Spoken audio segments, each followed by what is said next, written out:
Trevor from Sontronics, how the devil are you? I'm a devil. It's good to see you. You're the devil. You're always very dapper. Thank you, sir. Very nice to see you again. Yeah, it's good to be back. So what do you have? You've got... What do we have? My goodness me. Well, it's What do you 3 don't years have? since we saw you last. Been a little bit. Basically, we have been spending all that time redeveloping our Saturn II, which is on the edge of the booth here. So let's just take you over here.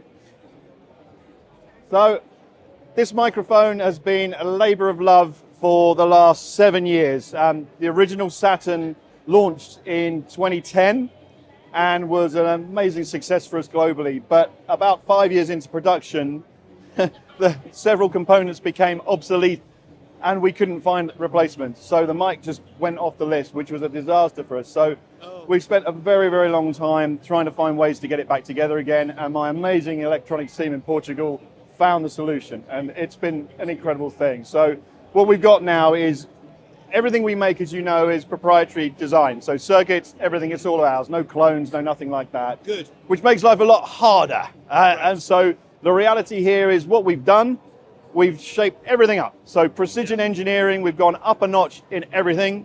The electronics inside this beast are all automotive grade, which also caused us a major problem just before the pandemic because there was a fire in one of the microchip factories. I remember. And a huge shortage of chips available. So again, that knocked us back another 3 years, but we're here, it's done.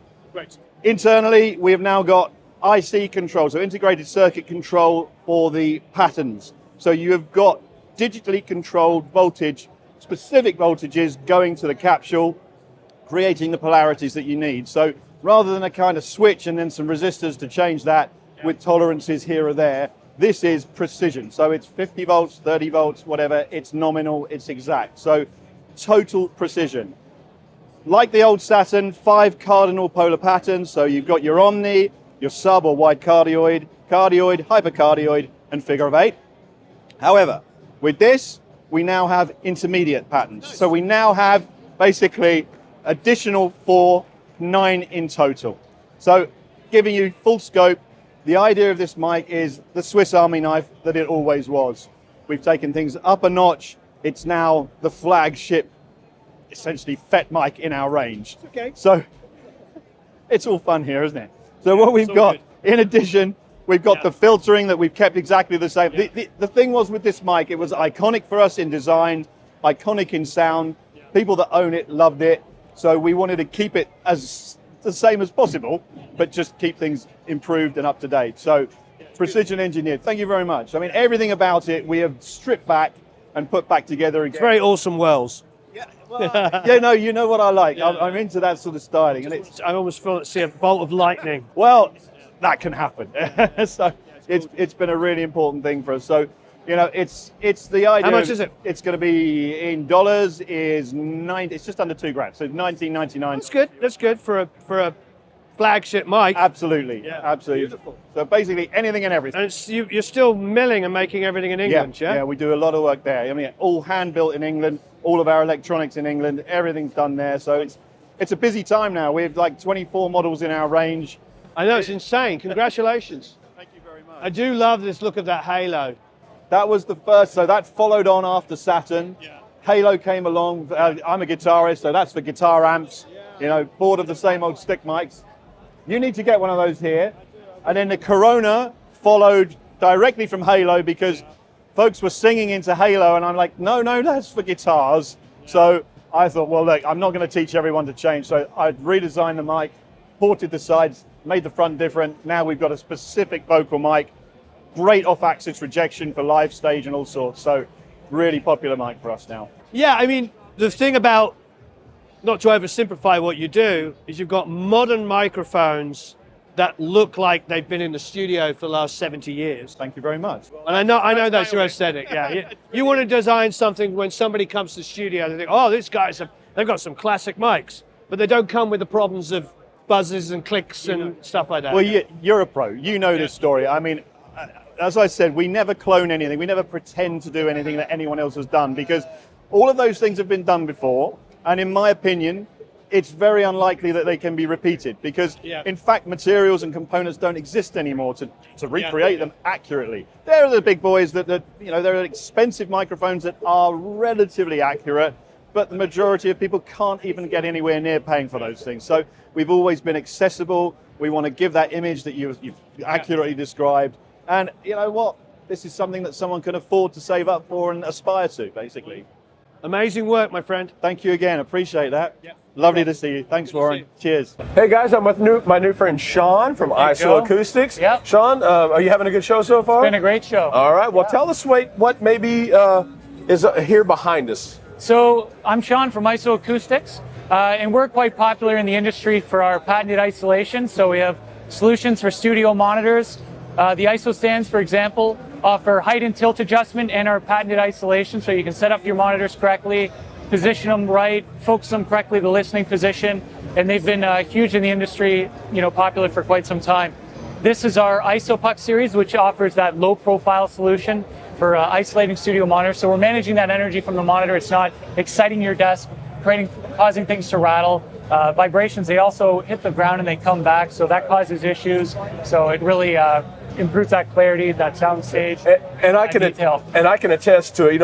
I know a lot of people already know about the isolation thing, but the very first time, if some of our viewers haven't yet, if you haven't isolated your monitors from your desk, black and white, night and day. Absolutely. I mean, it's just such a, and these are just a wonderful tool to do that kind of a thing. Yeah, now, I understand, as of course products evolve and times change, Atmos is kind of a big deal right now. Totally. And so we're mounting speakers in all kinds of directions and everything. 100%. So I'm understanding that you're maybe coming up with a solution to even evolve into Atmos. Is that correct? Let me show you the V120 mount is our new product.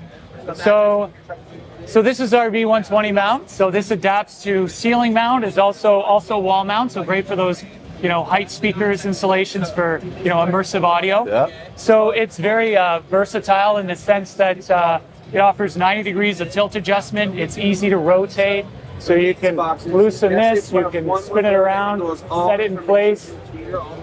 Easy to install. We provide different adapters for different monitors. It's very easy to find out which adapter is correct for your monitors using the product selector on our website. Choose your make and model. It'll tell you what adapter is required, what you need for your setup. And it includes our patented isolation as well. So it's really the first of its kind. We've adapted our patented isolation into now ceiling mount, which is very important. I was going to ask about that. I see what looks like IsoPucks included into the, Absolutely. Yeah. So it's built in. So the studio monitor, there's different ways that we connect to different studio monitors. Some studio monitors actually have threads on the side, and they would have maybe a U bracket. So we would connect to that U bracket using our U bracket adapter on the bottom here. Alternatively, in this example with the Focal, this bottom section is removed, and we're actually sliding in our bracket, just to show here. The bracket actually slides in this way here. So just to kind of give you an idea, let me move this back again. Switch between the analog speaker and the DSP speaker. So this loosens here. So you would install your ceiling plate on the ceiling, install your V120, and then your studio monitor would just be lifted up. It would be slid into place. You basically balance the weight of the monitor underneath the V120, try to center that balance, that center of balance. Tighten that set screw on the side that I showed with the Allen key, and you're all set. Do your tilt adjustment, adjust your angle. Very easy to set up. So you mentioned, I think you already mentioned it, but this was a really cool thing to me. So on your website, they can go in and whatever, they may have Focal, they may have JBL, they may have whatever. Yep. They can find the mount that fits their speaker through your website, so there's no guesswork. That's exactly the idea. It can be very confusing for consumers to figure out what they need exactly for their monitors. Their monitors have a different hole pattern than other monitors. Right. So this is kind of a simple way for consumers. We put a lot of work into that just to make it easy for consumers to figure out exactly what they need for them. Nice. Well, now, Sean, I feel like in this 2 minutes that we've been together, you and I have gotten pretty tight. I feel like we're old friends. Oh man. Can absolutely. So when you get comfortable with somebody, you can ask them for a favor. What if, for a favor, I asked you to maybe give away something to our viewers? Sure. Yeah. Are you on board? Yeah, let's do it. When the camera stops rolling, you're gonna hit me in the belly, or are you? No, I think I'll forgive you for this. Yeah. Well, what are we gonna give away? Let's. Well, I would say IsoPucks. IsoPucks would be a great thing to give away. Very, very versatile. They work with all sorts of monitors of different shapes and sizes. The IsoPuck is a huge seller, making an obvious difference for the audio quality. These, these things, they work. Absolutely. They absolutely work. So whether you win or whether you don't, consider these things because they are really, really cool. Sean, thanks so much for your time. Joe, I appreciate it. Have a great show. You too. Hey guys, I'm at the Focal booth with my new friend Joshua. Hey, how you doing, Josh? And it looks like I'm absolutely surrounded by Focal 6s everywhere. You're immersed. I'm immersed in Focal. That's very cool. So you guys making a push into the Atmos world? Yeah. We've been, it's obviously a cutting edge technology, and the good folks at Dolby have been really, really helpful and helped us tune the system here that you see. So we think it's the future. I think it's not going anywhere, and you're able to hear it here at the NAMM show, and a lot of people for the first time. So it's the demo. I've watched the faces as people leave, and seems like they're very, very happy with what they're hearing. Yeah, you see kind of the gears turning, and the whole thing kind of. Like, wow, the possibilities. And I think a lot of the work so far has been like back catalog, right? Right. So you're trying to honor existing like classic hits, that everybody knows and loves. But when they hear newer music that's kind of orchestrated with immersive in mind, it really gets people thinking like, how can I bring this to? I think what everybody that does what we do for a living is wondering, how to make the move if we haven't already made the move. So now's the good time to start thinking about it. The ones overhead, I noticed you have a new mounting solution. We just talked about that with IsoAcoustics. Yep. That's really, really awesome. I guess it's the evolution of the system is that, we've decided how to isolate our speakers in the traditional setup, in the stereo setup, but now we're looking at solutions of how to isolate speakers from our structures, our desks, our ceilings. So that's kind of the next step. Yeah, I mean, if you think about it, right, we're talking about, when you're talking about a speaker on a stand and isolating from that, you're talking a pretty limited amount of surface area, whether it's like a stand or a desk. It's when you hear the IsoAcoustics stuff, it makes a massive difference, and that's awesome, right? But then you think about, well, if I'm starting to put things on walls and ceilings and everywhere else, it's almost like, well, we're not talking about a limited structure. You're talking about a whole lot of surface area. Yeah. So it's almost like you have a drum head on the ceiling that, there's a bunch of energy just being pumped through all the time. So the new V120 mounts make a massive difference in terms of the overall clarity and response to the speaker. I'm sure they do, My wheels are spinning just like everyone else that I've seen leave from here. Well, thanks for giving us a little bit of your time. Thanks so much for coming by. I really appreciate it. Right. So everybody, this is my very good friend Anthony. How are you? Great to see you, Warren. Great. Always a pleasure. He is an oud player. Show us how the oud is played. And he's in a band called Visa that I have recorded.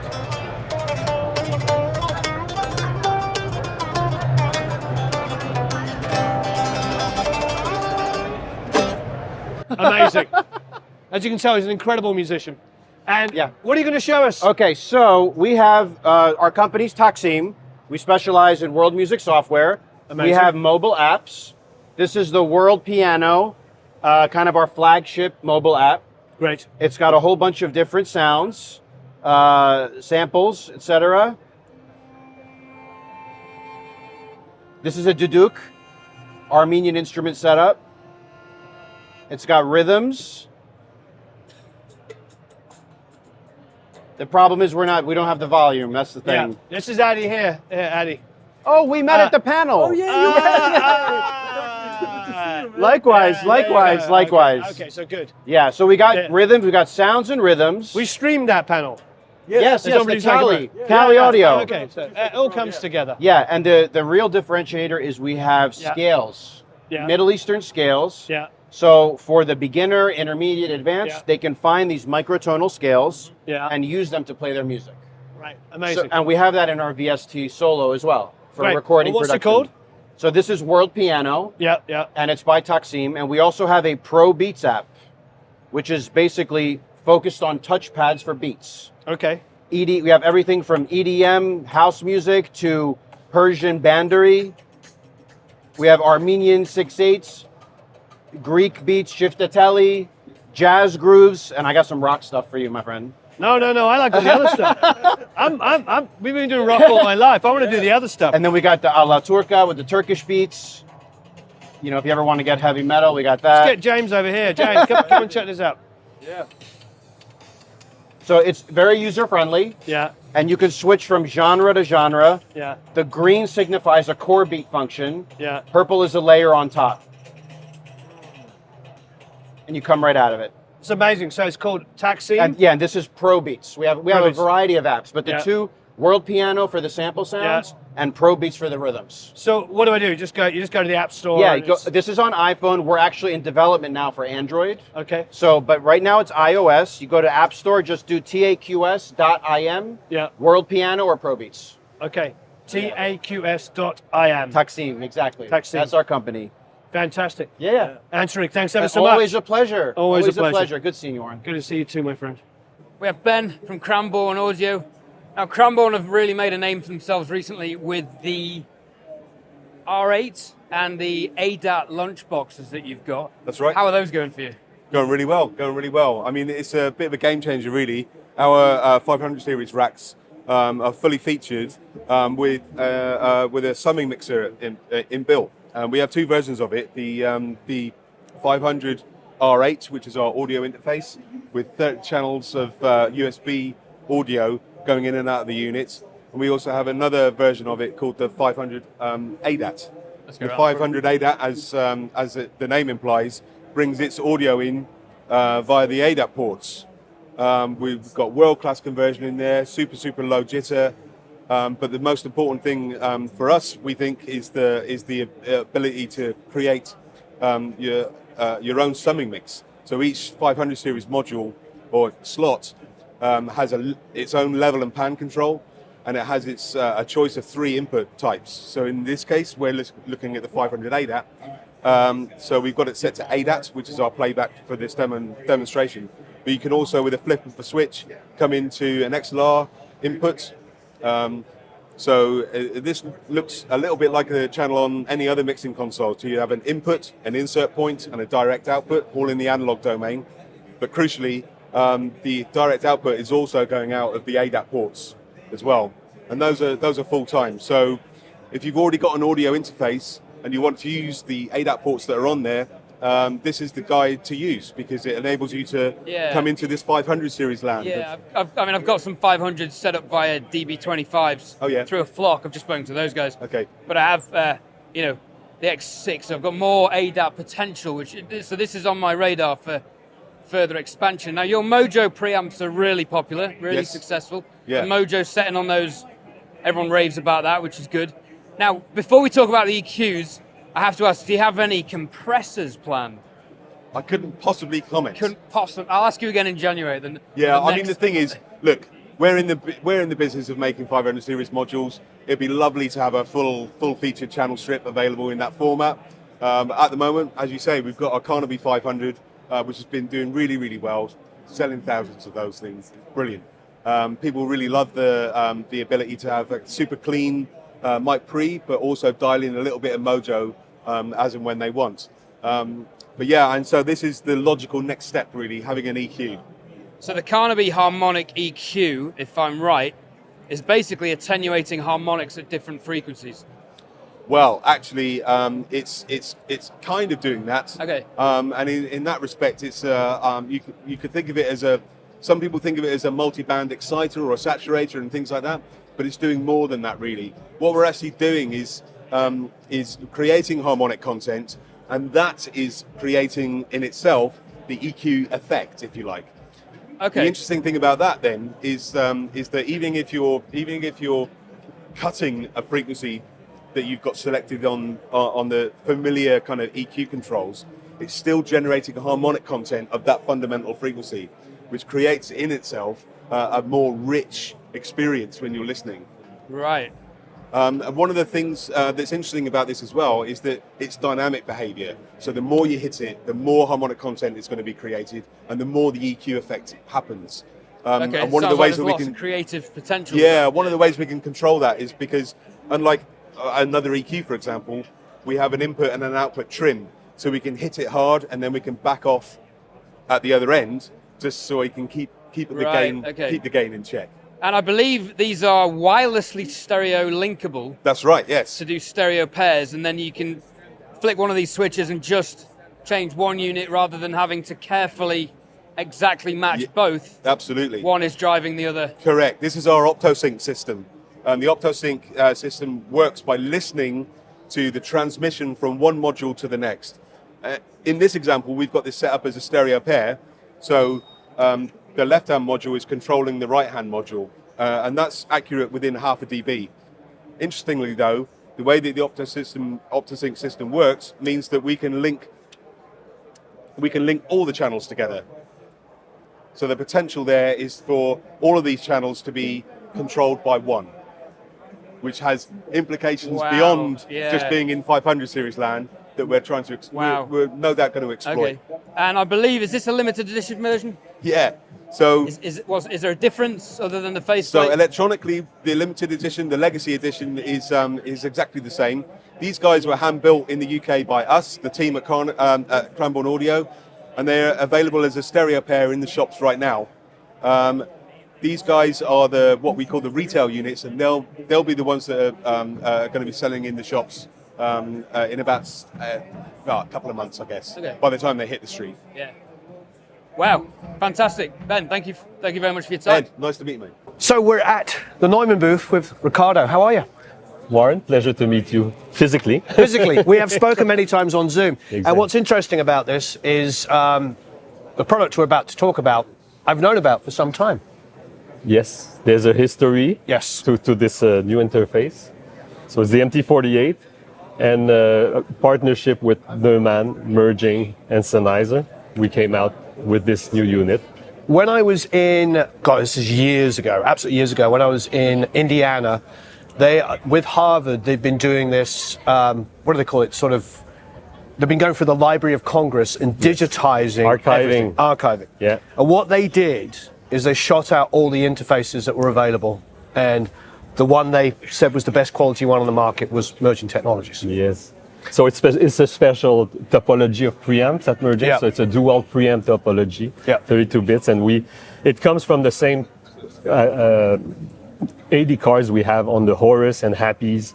It's the same topology we have in this unit, so it comes from the history and more than 5 years of development AD. And I mean, it makes perfect sense. I mean, Neumann are obviously the microphone brand that everybody wants to build quote-unquote clones of. So if they're going to get into interfaces, they're going to want to go to the top of the pile when it comes to interfaces. well, we're glad they came to us. Good. And we're glad to be part of the family. Fantastic. Of the group. We get the products to be known more on the merging side, and also to have this new unit that applies to a sort of more pro-consumer. It's easier to integrate in the systems for people doing creative content. Now, the thing about merging is, if none of you, apart from the fact that obviously they sound incredible, is that you tend to pack in a lot of stuff into a very, very small unit. Yes. So that's probably a good opportunity for you to explain what this does. Look at the back. So there's two mic preamps here. So it's a dual preamp topology. As I explained, it's very high resolution. It's a 136 dB of dynamic range, 78 dB of gain scale, and it's, I mean, it's transparent. If we're known for something, it's transparency. It is. We don't like to color the thing, Yep. so it suits very well the microphone line of Neumann. And here we have, also I'll continue the preamps. We have preamps here, but it's the line or instrument inputs. So it's like a JFET, is that what it's using for the instrument? Yeah. So Yeah. it's also great quality. So Yeah. you could use your API also in line here, or other preamps you can enter Oh, okay. here also. Nice. Then at the back you have two balanced XLR. Yep. You have TRS here. So typically your alternate speaker set, your main speaker set, you can have them here. Yeah. But it's also it's mastering grade also. So you can go to external insert or hardware and come back in if you are here and record that and print it also. Here you have GPI, GPO, so it's foot switch protocol, or GPO typically triggering a recording light in the studio. You can do for it. And we have the jacks for MIDI also, so it's MIDI IO also, so you can choose one or the other. Yep. After that, you have the ADAT and SPDIF and optical. Basically, you can choose. So you have 8 IOs here. Yep. Here at the back here, you have the magic AES67 port. So it's the audio over IP. Yep. People, there's 2 things incredible about that. You quickly expand the IOs of this thing through there also. 256 channel can come here. So you can expand. It's a 48 channel matrix here. So the mixer is 48 channel, then you can redistribute those IOs in the channel of your mixer here. It's also PoE.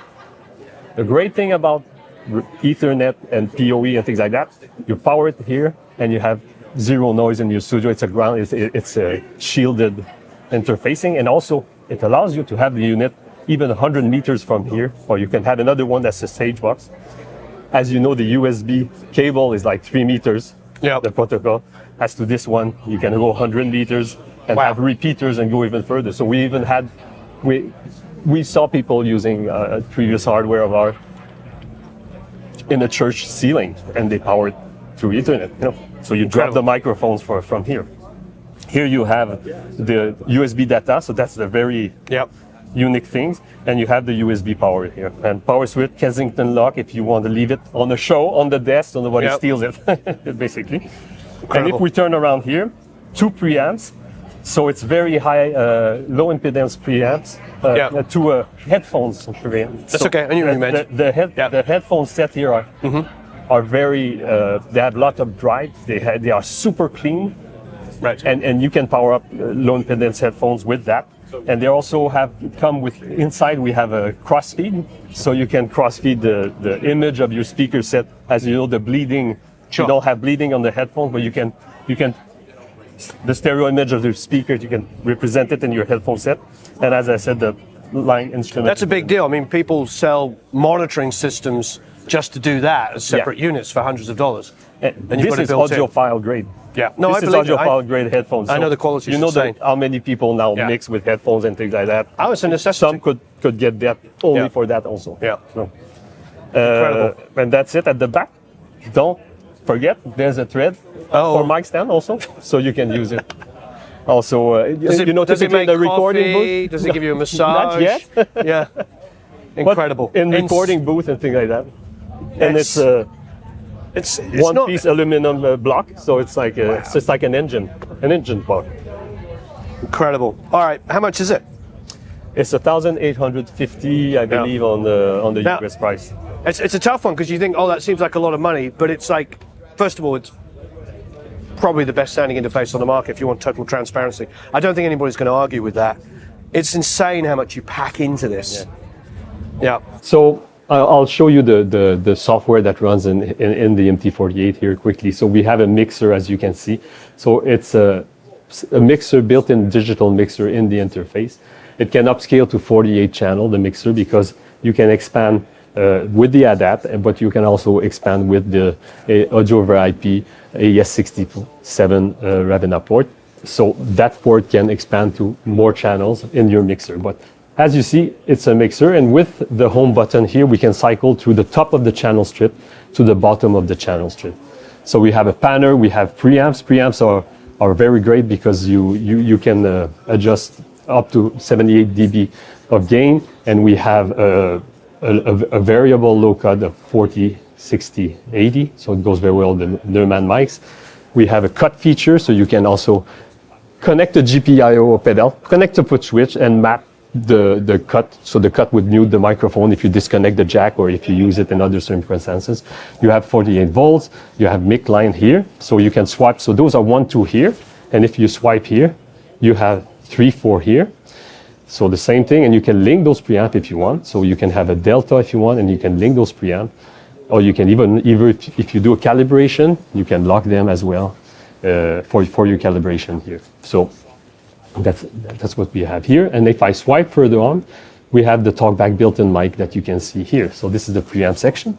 And like a channel strip of a console, we then have the EQ. So every channel has its own EQ or dynamic. So we see that. So I tap, and I can quickly apply an EQ to the vocal, by example, or guitar. This is based on the EQX of merging, so it has a lot of history and has been used in many productions.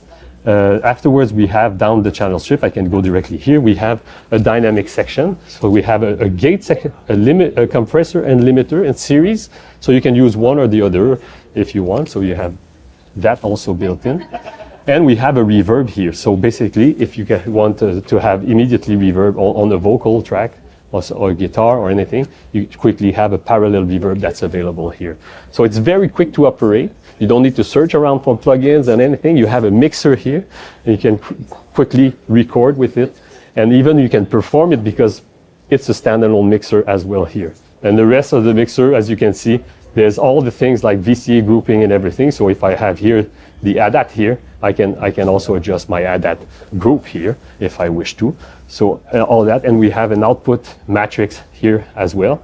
So if I go in the bus routing here, you can map the outputs to wherever you want. So if you have the ADAT or if you have other outputs that you have injected through the AES67 port, it expands the mixer, and you can have here a mix that you do on the device here, and that's redistributed over the network to another interface that can be 100 meters away from you and to the headphone set of the thing. So you have to understand that you can mix here and redistribute these mixes through the ADAT or through other of the IOs that you have here. So all is flexible, and you can map all these things. And there's all this set of features for monitoring, reference calling of your studio, DIM. You have mono phase checking, and basically that's the quick tour I can give you of the MT-48 as it is now. And it comes, as you can see, with a remote interface here. So you can control it with a tablet or with your phone or directly with your Mac or PC as it is. So we're with Dave at PAD. How are you, my friend? Oh, good to see you, Warren. Good to be seen. It's been fun. It's been an amazing show so far. For Excellent, us. Yeah. excellent. And You got a really cool looking booth here, my friend. thank you. You know, we it's our 30th anniversary of Pro Design and 25th year of making Ausberger monitors, and today's actually my 60th birthday. So Happy birthday. pretty amazing. You don't look a day over 21. Yeah, there you go. Well, I feel better in some ways than I did when I was 21 because I slept a lot less back then, But yeah, the show's been really great. We've got a few new products we're showing, from our Ausberger brand, as well as our partners at Sontronics have a new mic out. We'll take a quick tour of what we're doing. Lovely. Show you what's happening. Great. So what we got going on? So right here in the center, this is the new MX65 sub 12 system. It's the most incredible mixing system, both a near field and a main monitor that you can have close up, but also can fill your room with the kind of full range response that people expect from us, and the kind of volume. Like this system here can achieve scary to say, over 120 dB if you need that for that moment of stun. But for the most part, you can listen full range at 65 dB and hear bass and hear everything in extreme clarity. When you buy the three-way system, we also are offering this new stand, and we can make that to custom height, so just to fit the proper height of your room. Of course, the DSP controlled DSP tune amps, the SXE3D is a three-way amp. So we're still delivering 2,500 watts for the low end, about 400 watts for the mids, and about 200 in the horn. There's a 3-inch beryllium diaphragm behind a wood horn, so just same concept. But the cool thing is with the smaller diaphragm, we're able to get flat out to about 18K without any EQ. So we just have a touch of EQ at the top to open up the air, and it's interesting how well it compares to our other new product, this new anniversary model. Yes, the 25th anniversary Ausberger Duo 15 sub 1801 TAD. So this whole system is a 4-way, all TAD loaded, which, TAD, Technical Audio Devices, makes the finest drivers in the world. And they, about a year and a half ago when we became the US distributor, they asked me what would I, want to do. And I said, one of the things I want is to bring back the ET703, which they had discontinued 7 or 8 years ago. This is a super high frequency compression driver. Oh, wow. That's horn loaded. And what it does is it comes in at around 7K or 6,500, and it goes flat out to about 45K. I'm sure you hear 45K every day.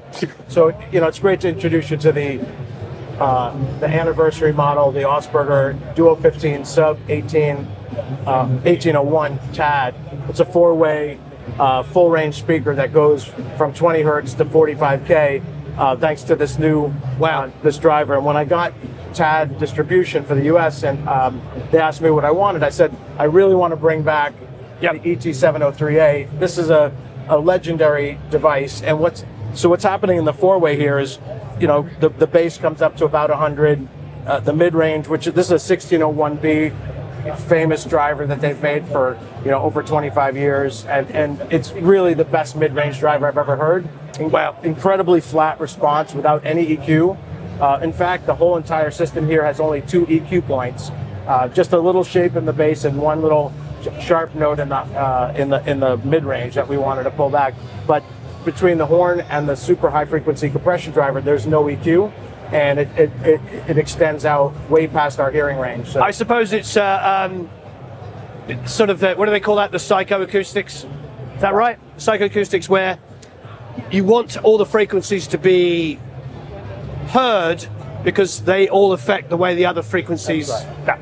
Anyway, I can't remember, but it's I know it's super important. Well, you know, harmonic interaction. Right. Exactly. You know, when we and I think the biggest thing about, you know, what people have often, you know, understood about the Asperger sound was that it, you know, is a smooth, warm, very engulfing and immersive experience from the horn, and we get that. But we would add a fair amount of EQ. Generally speaking, the horn rolls off around 7K, and we put that back in with DSP EQ, and we could do it very naturally, and it sounds great, but it'll never get, you know, to the kind of range that this can without it sounding unnatural. Right. So, and we don't want to stress the device out. We want to make it so that, you know, our goal is always to have the greatest response that's still immersive and engaging, but accurate and not harsh and not hurting your ears. You want to enjoy the music as well. At the same time, this speaker also, because of the sort of flatness of the mid-range and also the way the phase response is absolutely phase linear, allows you to really understand what you're listening to. And so with this device, we're able to bring air and silkiness at the top end that the horn never ever had before. And you know, people knew us for incredible low end and great volume. We expand that into the upper regions of the high frequency. So this system has the highest resolution speaker for pro audio in the business. Hands down, there's nothing that touches it. So it's exciting to introduce that in our 25th year of making these great speakers. And you know, so we have, and when you listen to these two speakers together, it's clear this is a near field and this is a main monitor, but they do speak the same language, and they tell you. Just put this in your car. Eric, you want this in your car, yeah? Speaking of cars, this is a Mercedes-Benz silver metallic flake finish that is about 11-step process, starting with an undercoat of sealant and fiberglass, all hand sanded, all hand you know, finished. And just a shout out to the Asperger team back in Hanover that makes this product. You know, between the wood shop and the paint shop, there's so many man hours in each product. I mean, maybe close to 100 per system. It might be a Mercedes color, but it's an Aston Martin build. There you go. And we like to think of the TAD upgrade as the AMG is to Mercedes. That the TAD upgrade for Asperger is equal to that kind of performance expectation that you would get. So you use the word immersive. Let's go and check out what you've got going in here. That's pretty cool. Let's head into the Asperger Atmos room. Great. So Dave, tell us what you got going on here. All right, so this is the Asperger Atmos experience at NAMM.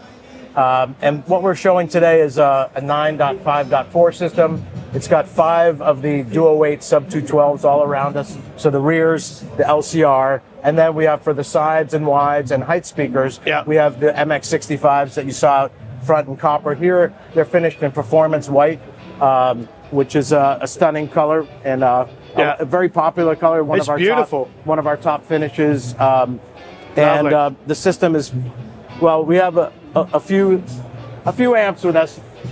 There's 2 racks? 2 racks is about 45,000 watts available. Wow. We're not using that here at NAMM, but you know, just a little bit of gas and it can achieve something incredible. But it's more about clarity and detail. You know, we've hung this grid up here so we could, you know, give everyone the actual Atmos experience that we can provide. And it's a really immersive and engulfing experience. we did our first one of these at Tonic Capitol Studios in Burbank, where we'll be celebrating the 25th anniversary of Osberger and my birthday tonight. So if you have time, I hope you can make it over to Burbank. We'll try the last night, yes. The last night of NAMM. This is day 3. Our good friend and old engineer, Mr. Sam Martin. Everywhere we go, we find team members. Dave, first of all, happy birthday. Thank you so much, Warren. 21 years young. Yes. Plus a couple. Plus a 30. Anyway, yeah, happy birthday. Congratulations on the award. Yeah. Here it is here. Yeah, the Believe in Music Award. You know, when they said they wanted to hand this to me, I was like, wow, it's awesome. Cool, you know, just to be recognized for our contribution to music and the industry. And 30 years. Congratulations on doing this. Yeah. And 25 years building the speakers. Yeah, it's an amazing run. Lots of stuff, lots of years. I'm just beginning, actually. That's the amazing thing. So wait, there's 60 plus 30 plus 25, 115 years? Yeah, that's it. So we're at Shure with our friend Laura Davidson, whose artist name is Laura Clapp, is that correct? It is. Yep. Yes. So I don't know if you remember, about 5 years ago, what did you have? Oh, it was the mic that went on the phone. The MT-48. Yeah, that's right. So we talked about that, and I think we did a giveaway with that. Yes. But Kasia and I went to She-Rocks 2 days ago now, and at the end of the night, Gretchen Men got up and did a set, and then you got up and sang, I will have to say, a rather wonderful job of some Zeppelin there. Thank you. Which was, I found a little stunning, and I was like, because when we had talked 5 years ago, we went to your artist page, and it was like beautiful music, but it was much more folk orientated. Yes, that's But then me. You got up and ripped. Yeah, It was amazing. I'm a chameleon. That's what I do. No, it's wonderful. I also feel like, you know, when it comes to gear companies, it is nice to know that people behind it actually are lovers of music. Oh, yeah. And in your case, genuinely talented. Thank you. Yes, actually, almost everyone on this booth who works for Shure is a musician. That's great. Either part-time or, you know. I don't know if anybody's quite at your level, though. You're a phenomenal singer. Thank you so much. So, talking of live, I said, what would you like to talk about? And you said this. I said the KSM-11, which is actually a wireless capsule at this point, but I wanted to show you the technology because it has a shock mount that makes handling noise virtually non-existent. Right. Now, as a singer, if you're rocking out and you grab the mic out of the clip, you're going to hear that booming. It's not fun. It's not pleasant. Right. So we completely eradicated that. Amazing. And in addition to that, we don't ever promote cupping the mic. We talked about this on your segment. Yeah. People are going to do it, right? Yeah. This is one that will sort of alleviate that. Okay. Sort of. Still don't cup the mic, but if you're gonna, this is the mic for you to do it. And I'm showing it on our VPH handle, which lets you take any wireless capsule we make and turn it into a wired mic. So this is the wireless capsule. So you have 58. If you're on a gig and your wireless goes down for whatever reason, put it onto this and it's XLR, and you've got your wireless to wired. So you probably realized that over the last 2 or 3 years, we had this little Dan Pemick thing happened. So everybody went online. Like everybody went online. Everybody. And I read, is this true? I read in some kind of blog at one point that Shure was selling 40,000 SM7s in 1 month. Maybe. I cannot claim or deny that as fact. Whatever the number is, It was it's a like lot. this microphone here is quote unquote the industry standard for broadcast, blogging, vlogging, whatever. Yes. So you brought out this. Tell us about that. Yeah, so this is the MV7. It's a podcast microphone. It has a XLR and USB out. So this is great if you don't want to go into an interface, you just want to go right into your computer. It has headphone out on the back, so you can have a fully contained solution if you're podcasting, live streaming. Plug it in, has controls right on the mic, or you can use the app to get in there and get more under the hood. So it's a perfect solution for someone who's just starting out and wants to get in the game, have great sound. It's got voice isolation, so it's going to block out all the noise of your room and space. So incredible. And we're going to do a giveaway of one of those? We are. Excellent. So there'll be a link down there to enter to win one of these lovely mics. Thank you, Laura. Thanks, Warren. Hey guys, it's Joe and I'm here with my friend Dave. And his last name is very synonymous with incredible microphones. David Royer. If you don't know that face, you know his product. He's gosh, what a contribution he's made to the pro audio world. And in fact, it was recognized just 2 days ago? Yeah. Look at that. a tech award. Dave, congratulations. Well, thank you very much. Tell us about the product that won. Well, the short answer to that, the MA-37 is a vacuum tube large diaphragm condenser microphone that is based on the Sony C37A. Right. Now, the C37A was Sony's answer to the Neumann MT-47. You've got a full line of products with the Mojave name, as well as the Royer name. You've made quite a contribution to our community. I want to thank you because I've used your products on a lot of great albums. You're a great man, and you're with a great brain, and congratulations. Well, thank you very much for that. Yeah, now, I just hope I'll be able to get my head through the door. Hey guys, I thought of something. So I gave Dave such a big head. You know, I mean, he deserves it, right? We give them a lot of great press. So what if they can do something for us in return? Let's be bold enough to ask them for a free microphone. Okay, it's the last day. Hey, Dusty, how you doing? Hey, what's up? You know, we just did a really cool interview with you guys for the Produce Like a Pro channel. Yeah? We got a great community of dudes out there. Great community of dudes. Oh, I love all your stuff. How much do you love these audio dudes? I love them a lot. Because I am one. All right, well, and have been one for all so right, long. what if I put you on the spot? And if this doesn't work out, they can always cut it out. Okay. But what if we gave away one of your microphones to one of these? You know, I've just been thinking that we needed to give away an MA-301 FET. And that's this beauty right here. It's solid state, multi-pattern, high-pass filter. It's a U87 killer for way less money. Really sweet sounding. And this is my personal desert island Mojave. Okay, if I had to pick any of these, and I love them all, they're all my children, but if I had to pick one, this would be the one because it's so versatile. Well, that's it incredible. Sounds great on everything from vocals to kick drum to super loud guitars. It's I like a that workhorse. finish too. It's actually a really attractive little mic. Yeah, we call this vintage gray. I'm a little colorblind, so it's bluer. People keep saying, "Oh, it's blue." It kind of does look like blue I'm against like, this is it? background. Is it? Okay, but as long as you like it, that's all we're that going to matters. shake on it. This is a done deal. Produce like a pro. Produce like a pro, Art. We're going to do a MA-301 giveaway. Perfect.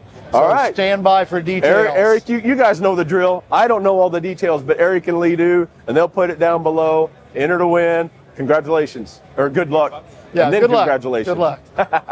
Guys, it's Joe with Produce Like a Pro. I'm really glad to be here at NAMM on day 3 with my new friend, Christian from SoundFlow. I have some friends back in Nashville that have been raving about your platform, and I haven't dove into it all the way yet. So tell everybody what you do. Tell us about your product. Thanks so much, Joe. Thanks for having us here. SoundFlow is a macro app. It's a workflow automation platform. So what does that mean? It's essentially just a way to work faster in Pro Tools or really any DAW that you use, stuff like Isotope as well. I made this for myself 10 years ago. I was working as a sound designer, and I just got annoyed with having to click on 25 small buttons in different apps to do one thing, and it just takes me out of my flow. So if I have an idea, you know, I don't want to get distracted. I don't want my DAW to tell me I'm stupid and I can't do stuff. So for me, with having all those options in a DAW, it can get confusing. And you know, if you can move that stuff down to hardware units like this, where you've got colorful icons that show you what you can do, it just feels more intuitive. And it, in a way, it's making it more like the analog days, where you know you had real buttons and knobs to turn. So to me, it makes it a little bit more like actually creating music. And I don't. Yeah, so that's the overarching thing that we're trying to do, to make the way that you interact with your computer more intuitive. I have a friend, for example, that he busts my chops because to pick a compressor, I go up to I choose, then I got to go to the brand, and then I got to find the one. He's like, dude, if you like that, I just create a button for it. And he has a button right here. Any track he's working on, he just pushes it. We can and show bam, that right the compressor here. launches. And I got to tell you, I'm a little jealous of that. That's pretty cool. Well, you can get it very easily in our app store. So a huge part of this for us is that we need to make it accessible for people who are not necessarily looking into getting a computer science degree to get this stuff done. That was my biggest complaint. I was like, I don't know if I want to spend much time. Yeah. So in our app store, there's over 500 packages made by the community, and actually, and sometimes in collaborations with famous artists. For example, we've got the TCO plugin loader. It's right up here. We also got it on the Stream Deck. And so these are TCO's favorite plugins. Of course, they need to be installed on your computer. Then you can just, with the touch of a button, it will load up that plugin on the next available insert. So I just added Pro C here. And it's just one more way to not have to remember names. You can associate it with pictures, you know. I get tired of mousing. Yeah. So to have a, you know, like if I know that I want a Pultec clone on a track, I can just push the button. Yeah.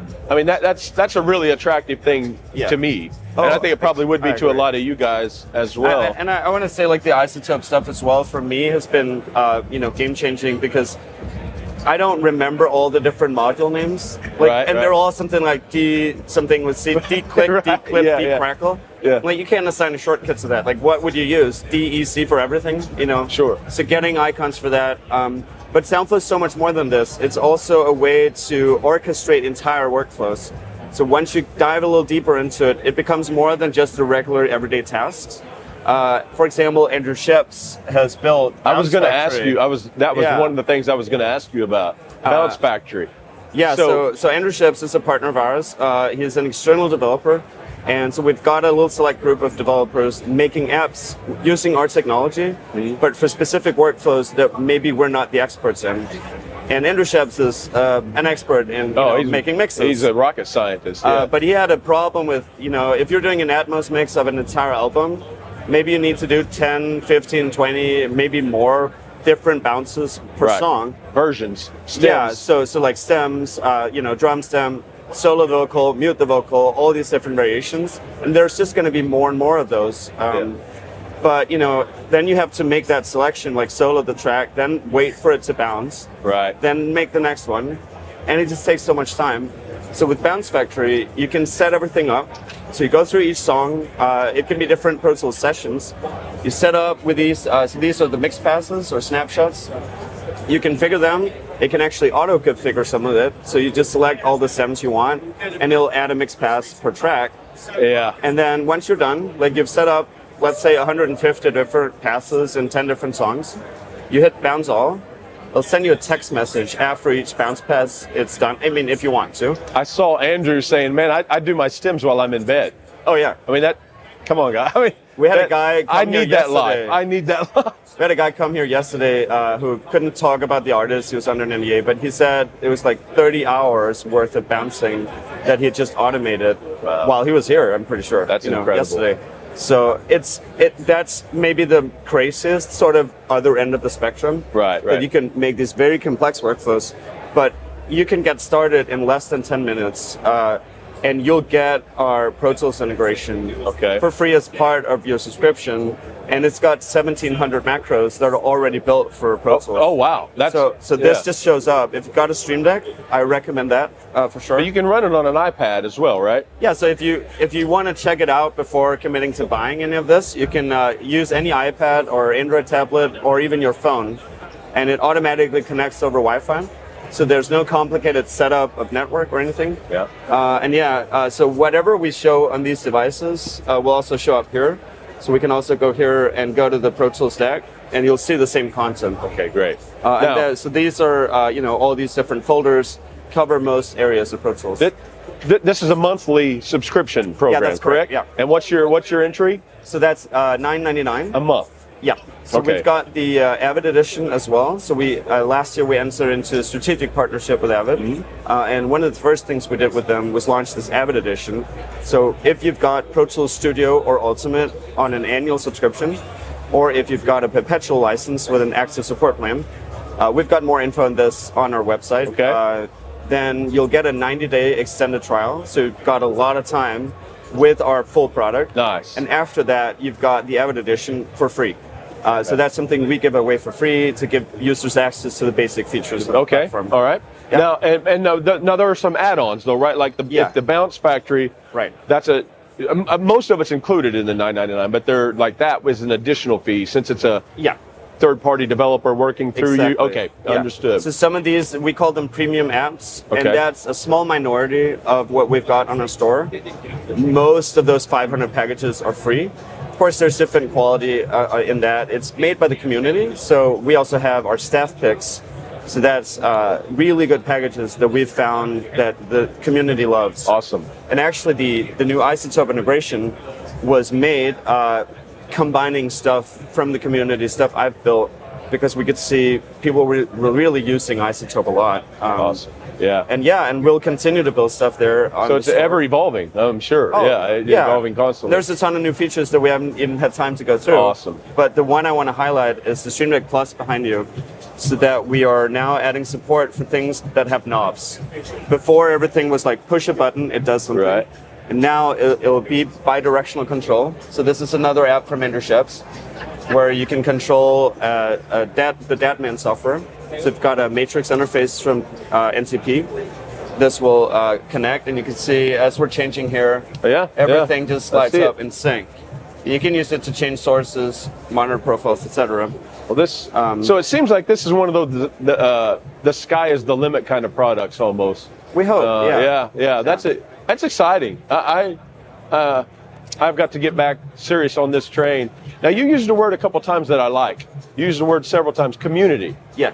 Speaking of that, if you're a fan of community, we have a really large community watching right now that produce like a pro audience. Yeah. What if? How are you? Do you consider yourself like a generous kind of guy? I would like to say so. You would like to say so? Yeah. What if we could give away a couple, subscriptions to some of our viewers? Would that be something you would be? I would not be opposed to that. Okay. Well, let's work that. Yeah, let's. Well, you know what? Let's work that out. What, like? Okay. Would three? Okay.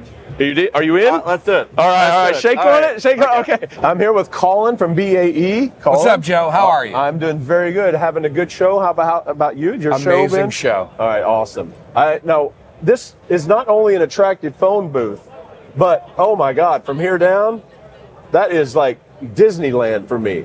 That is, dare I use the word sexy? Oh, totally I mean, sexy. oh my God. It's exotically sexy. Well, I mean, I'll just say from an engineer perspective, when I walk into a control room in Nashville or anywhere else, and see kind of what outboard they have, if I see BAE, it's indiscernible from me, from from vintage Neve. Like you don't even worry about it. You know what I mean? You just know you're in good hands when you see all the BAE stuff in the rack. Well, I'll just say my first studio was in a bedroom 15 years ago, and I hired a guy to teach me Pro Tools. And he walked in, and I had two BAE 1084s, some other goodies, and he goes, "Wow, a real studio." And I thought, oh, that's kind of cool. Yeah. And just as a little tidbit, I just finished Kiss from a Rose 2023 with Seal in my current studio, and I use 32 of these. Nice. Across the desk and in the mix. Yeah. So just to give you a little background, they're beautiful mic pre's. Oh my God, yeah. I mean, they are as original as anything could be. Well, that's because we use all the original parts. So we don't skimp in any way, shape, or form. If it's a tantalum cap, we use tantalum. If it's polypropylene or polystyrene, we use all the original materials. And what that brings us to is basically the parts are interchangeable with vintage Neve units. Yeah. So when people are looking to repair those units or whatnot, it's pretty commonplace. They'll try to come to us because our circuit boards just fit right into the vintage units. And, even the switching, those are Alma switches like the original. Well, I was just going to say, anybody that's lucky enough to get to work on real Neve consoles, like I have been fortunate enough to do, that's the thing. Oh, 100%. It's 100% that thing. Well, and it's really funny. There's a company out there who didn't know that the worn out vintage units, these are really hard to turn. They thought that's how it was. So a switch manufacturer in England told me, he goes, "Yeah, you'll never believe this. This company, they're pretty expensive units." He goes, they brought us a switch from a Neve unit and you could hardly turn it, and they wanted ours to be like that. I said, "Well, what'd you do?" He said, "We just took the springs out and charged them more." So tell us, give us some of the highlights of your product line. Well, again, let me just say this too. There's 4 or 5 reasons a Neve unit sounds like a Neve unit. Definitely polystyrene caps. Now, people don't use them anymore because you have to solder them at very low temperatures. You can't do that on an automatic machine of any kind. Difficult to work with. Very. Difficult to build. Fairchild transistors, they're not existent in the market anymore. Luckily, we purchased plenty to keep making them for years. Alma switching, You talked about that. The original transformers, the Carn Hills, super important. Those are the four main reasons. So when people talk about, oh, it sounds just like an Eve and it's a $1,000 unit or less, it's impossible for it to sound that way when all those parts are missing. So that's what I want to say straight out of the box. We took the line, we've been doing this for over 20 years. And we've actually made more units than Neve at this point. We've been so prolific at it. But then we moved into the 500 series. And the 500 series, again, meticulously, these are all made by hand. We did venture in, this one is made by hand, but we ventured into more of the not made by hand types. And they're fantastic because we still have stuck with the original parts. This EQ, the 73 EQL, is a true inductor EQ. I love when literature from other people say, oh, inductor-like. Well, you either have an inductor or you don't. All right. Ours do have inductors, even on the 500 series. The MPL, the 73 MPL, still has the same transformers as a big $3,500 module or rack mount. So again, we're trying to adhere to the same design. Now, the MPL, everyone thinks that was a Neve unit. Actually wasn't. We created it a long time ago, and a lot of people have gone that direction, including Neve. But that original, just the mic pre without the EQ, was something we put together some years ago, offering it to the public at not such a high expense. But now we offer the EQ separately, so you can go ahead and make a channel strip and throw a compressor in on it, and you really have something. It's all modular. Yeah. Now, obviously, we think of Neve, when we see your wall here, but something in Nashville that I've had great success with, in a couple rooms that have them, is the 312. Right? Is that right there? Right? Yeah. Now the 312 is really unique because it's all original from end to end, except we put our own proprietary op amp in it. But it is the same card, same size, and would fit in an API desk. Well, and see, I can vouch for the fact that not all of those are the same. When I say that, I'm talking about different lineages and different correct brands and various things. They don't always do the exact the real API 312 thing. Well, that one did. Yes, and again, that's another card that's interchangeable in the desk. If you wanted to go to a vintage style card that is a matched circuit, again, the op amp, the output, is our own proprietary output. I look at it this way. In our industry, there are things that can be improved. Some people adhere to old designs. Like, I'll give you a great example, a dynamic microphone. We all know the 58 and the 57, but those curves have been around a long time. And I look at things like that and I say, why don't they bring it forward as David Royer did with his new dynamic mic, the M8D.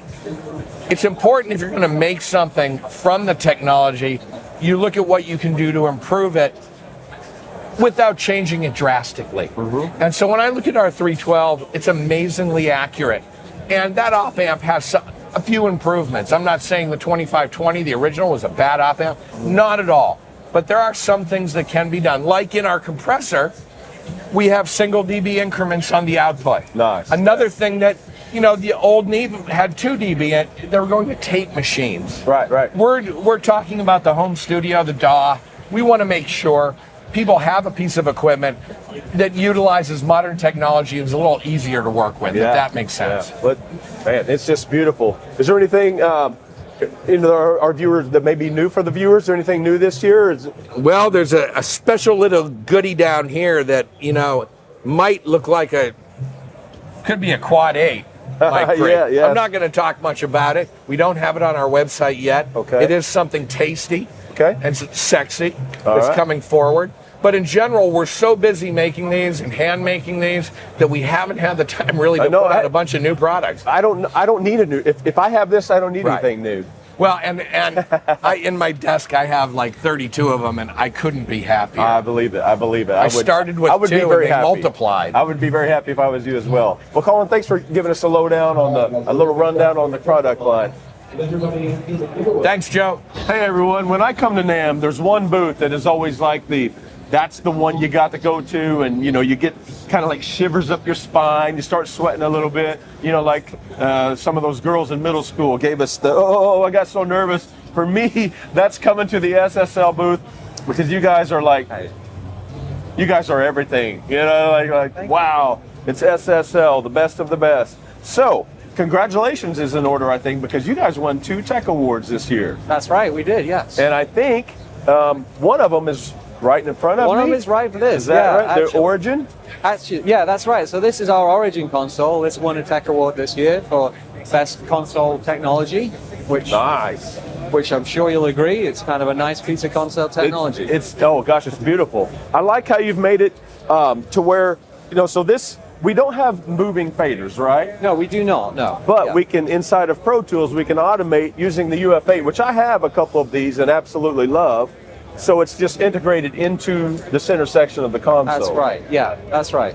One of the things with this console is it's a very simple, straight ahead, great sounding analog SSL console, but it doesn't have any DAW control. So what Joe was talking about there was the UF8, which is our controller, which fits perfectly in the sensor section. So you can actually add that to any Origin, and that will give you that DAW control of Pro Tools or Logic or whatever platform you use.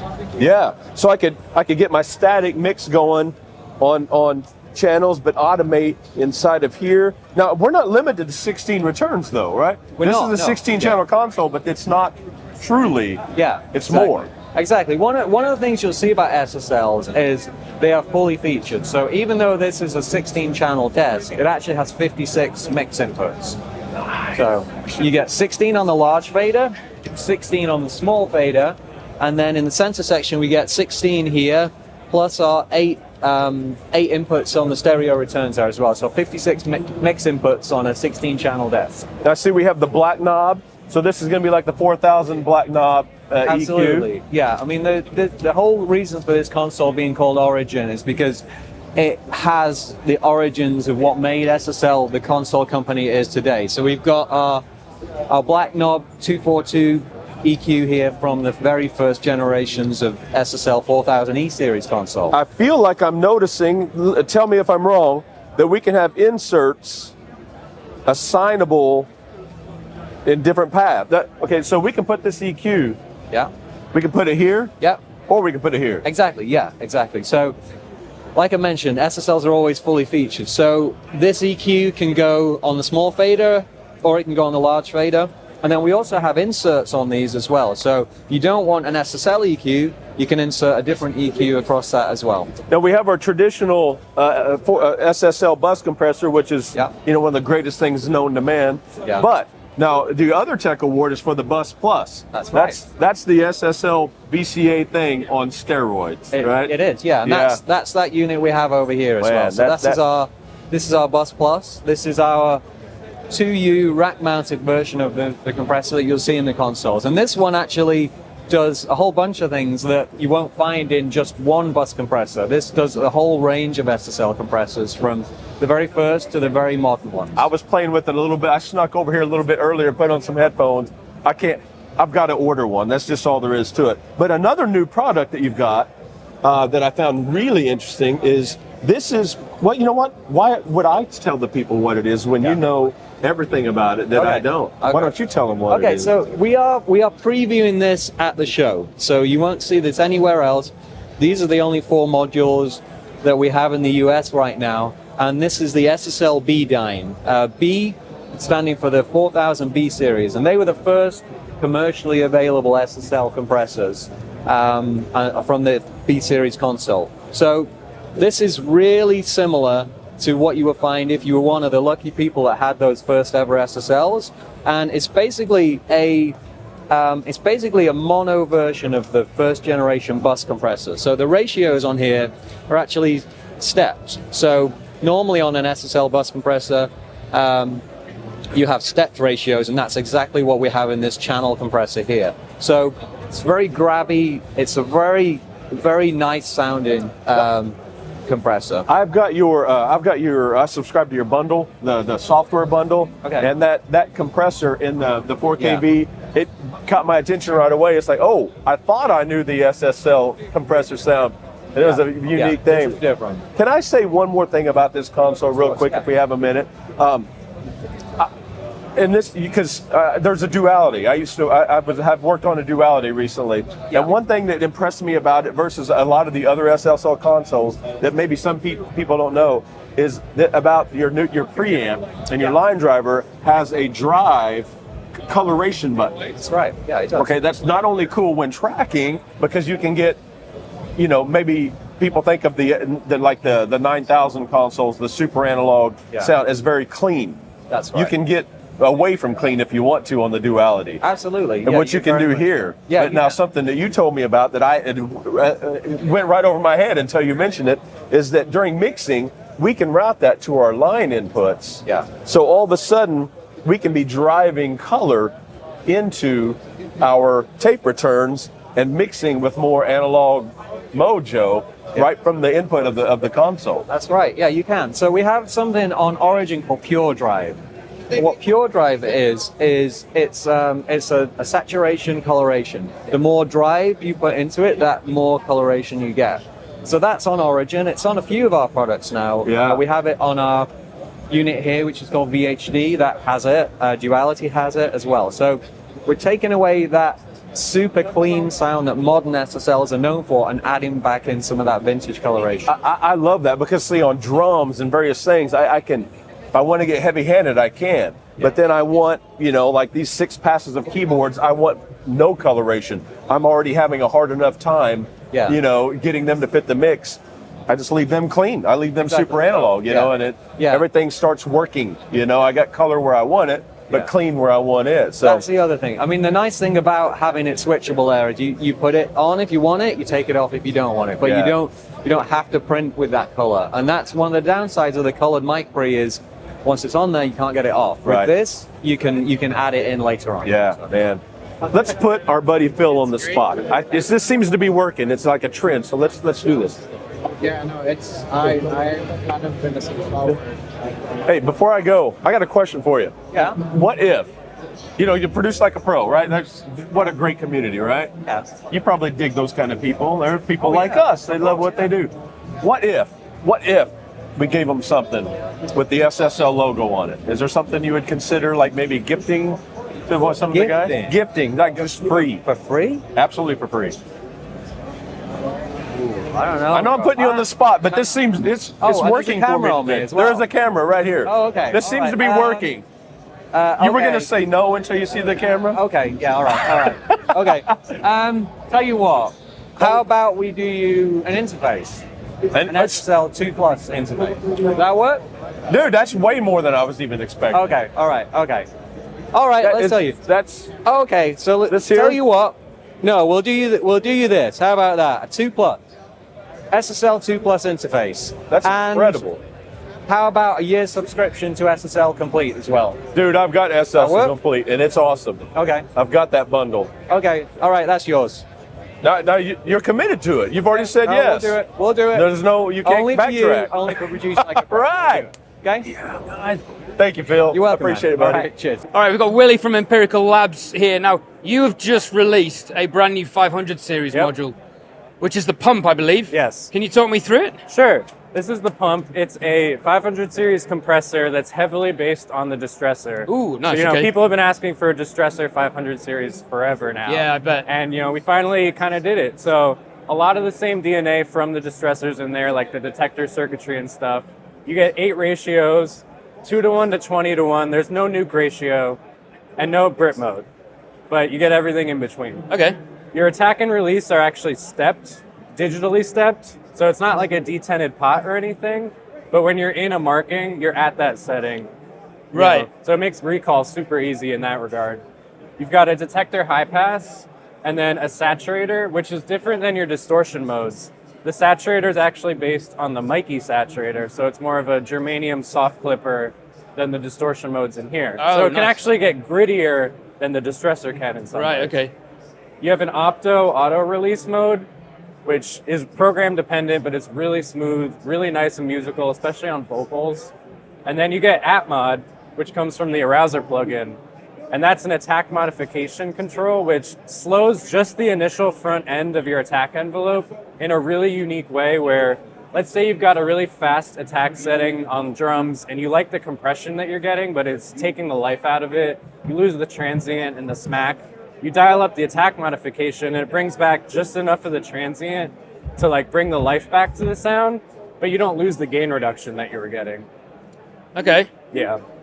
Wow. So sonically, how close are they? It sounds very close to the Disruptor. Right. Not identical, but not identical, but very. I guess close. it's a smaller unit. Yeah. We tried to pack as much as we could into it. I bet. Yeah, I bet.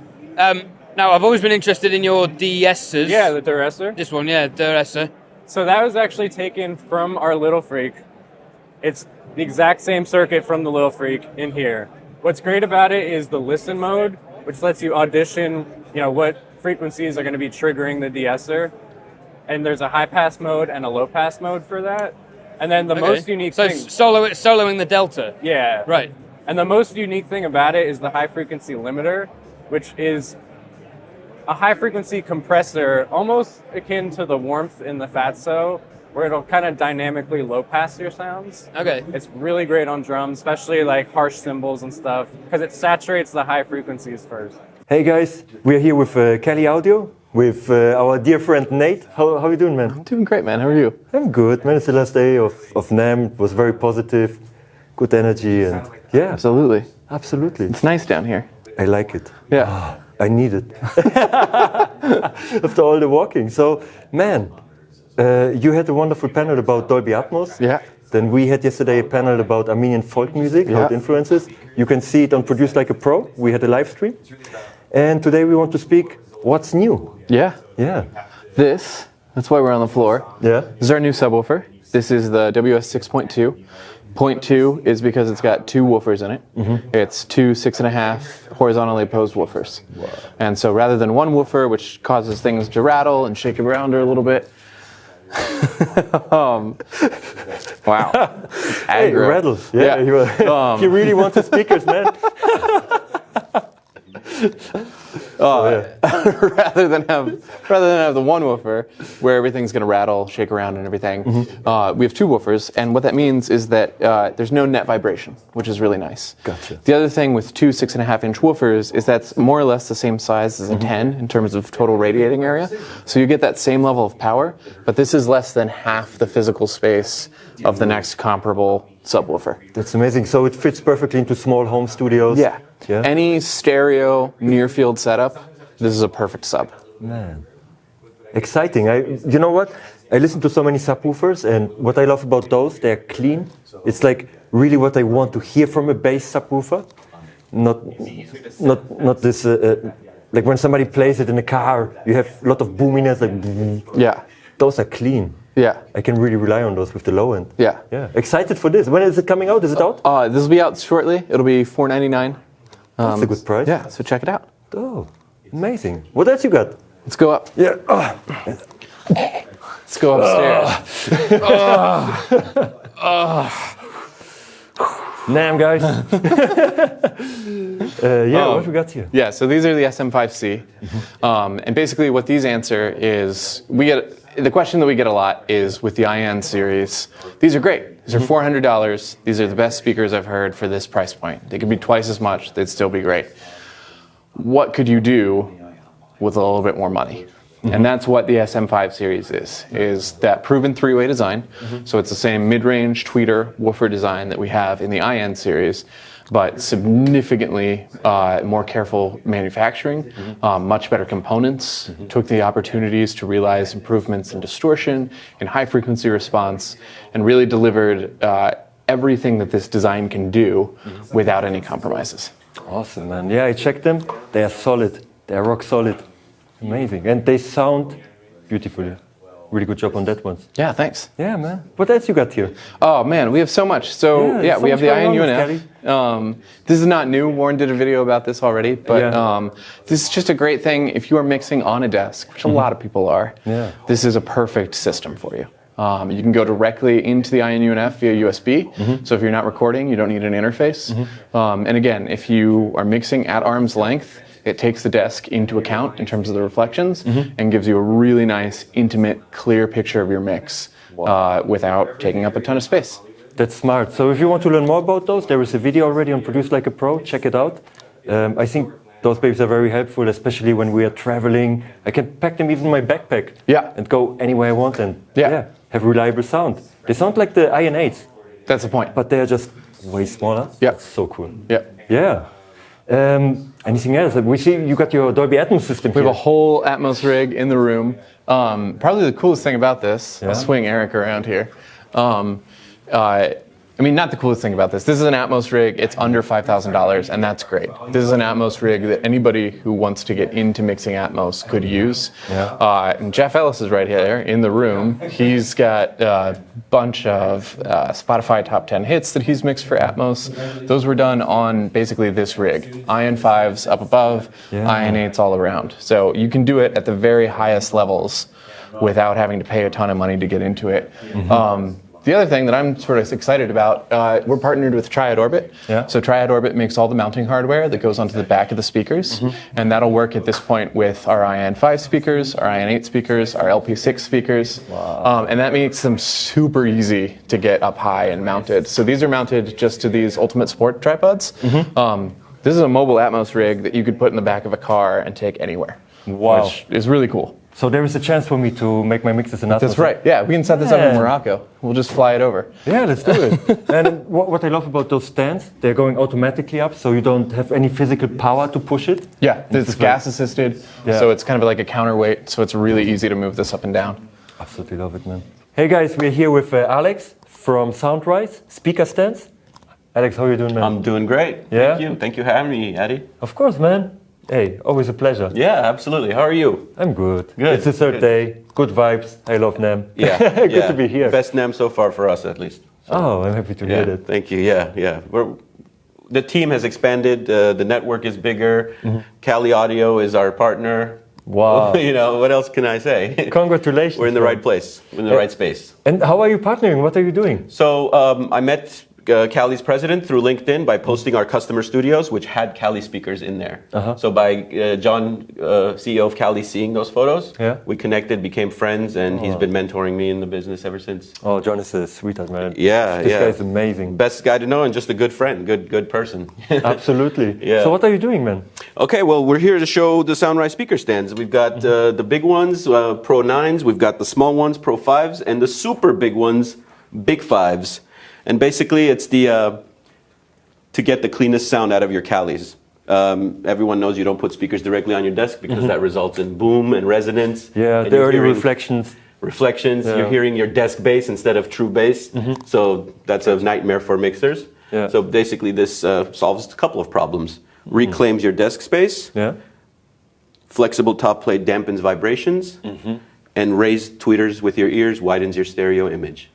That's amazing. Yeah, so it solves the problem of decoupling while looking good. So that was the goal. While looking good, and what I like is the additional feature. You can put the drink under it, and you have more desk space. Yeah. I'd say audio interface first, but drink. But you're right, absolutely. Seen them both done. Oh yeah, now it makes sense, man. Yeah. Well, you've got two speakers, so you only need one audio interface. So there you go. Absolutely, man. So how can people find you? Social media? Yeah, very easy. SoundRadixPro.com, GuitarCenter.com, and a couple of small outlets here and there. We're just starting. Year 4, year 5, so expect more as the years to come. But for now, you can purchase them on Amazon, SoundRadixPro.com. Fantastic. Yes. Man. Yeah, thank you. Thank you so much. I appreciate it. Thank you, Addy. It was fun. Thanks. Thanks for having me. Hi everybody, we're at Black BT with Satish. Hi Warren. How are you, my friend? Very good, very good. I'm good. How are you? I'm fantastic. And of course, Satish being Indian, we have spent the last 5 minutes talking about cricket. We're in America, we don't get that much chance. Although I do, when I'm working and I'm doing emails, Willow is playing 24 hours a day. It'll drive my wife nuts. Sound is down. I watch IPL, I watch it all. Wow. I love IPL. Oh, it's great. All my favorite players playing there anyway. Stokes, Sachin Tendulkar, Dhoni. Yeah, it's great. The greats. Yeah, they're great. All right, so what have you got for us? Oh, I have the world's first combination pedal here for you. Okay. This is what I've invented. For the first time in the history of pedals, we are combining foot switch and continuous control into the same body. Which has never ever been done before. So basically, I'm a film composer back in India, and I do my film scores on my laptop. So I wanted a pedal that fits into my laptop bag, that's fully functional, that allows me to control, carry it in your pocket, carry it in your laptop briefcase, whatever. And I needed it to be fully functional to control all the sample libraries and all the synthesizers that I use on my film scores. But to be very portable and to be multifunctional. So that's why we came up with this particular design schematic, because the pedal doesn't determine the functionality, but where you step on it determines the functionality. Right. So if you step on it in the front, it's working like a foot switch. It's giving you sustain on off or note on off. But the moment you move your foot onto the top surface, now it's acting like a continuous control pedal.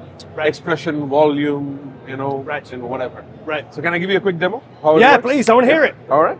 Let us hear it. Let's hear it. Now we've only got lapel mics, so.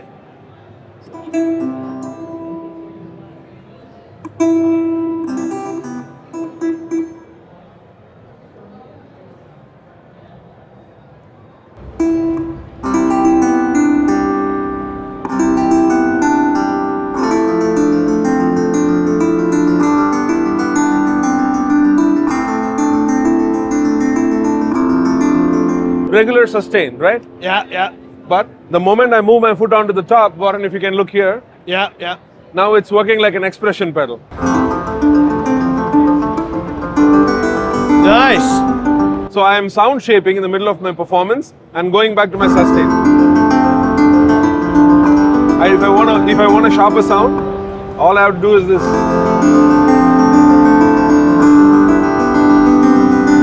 So I have a sound palette creator right here in my foot while both my hands are busy playing. Give us a demonstration moving rapidly between the two. Oh, you cannot change and do sustain at the same time. Yeah. It's sustain and or expression. Yeah, yeah. In tandem after each other. Okay. So, but in mode 2, you get a simultaneous feature. Okay. Because in mode 2, you have a note trigger.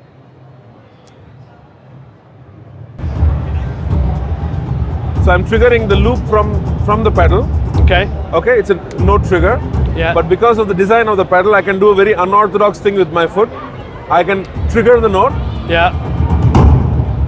Oh. So I have note trigger and expression control on the same foot. Okay. Okay. So now I'm going to do something more interesting. So when I'm doing a film score,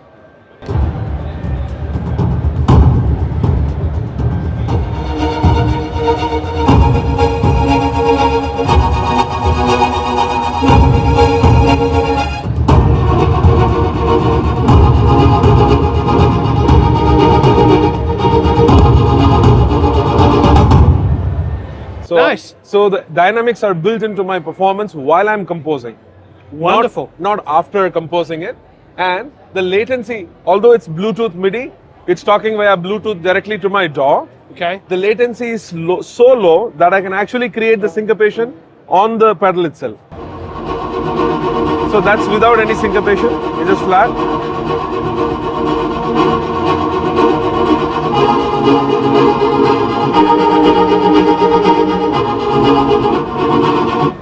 So I have a conductor right here. What? That's absolutely amazing. So that's just for the orchestral sounds. Now, if you get into the synthesizers, you have more fun stuff happening because you can have multiple pedals. So if you see, look at Omnisphere here. So I have the cutoff on my right foot, right? And I have resonance on my left foot.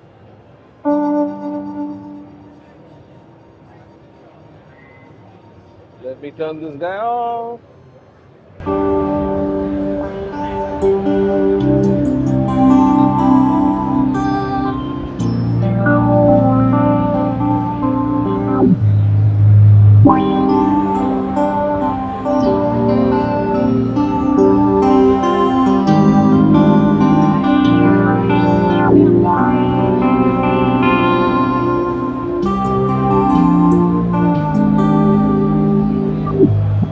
So I have two independent controls for the synth parameters.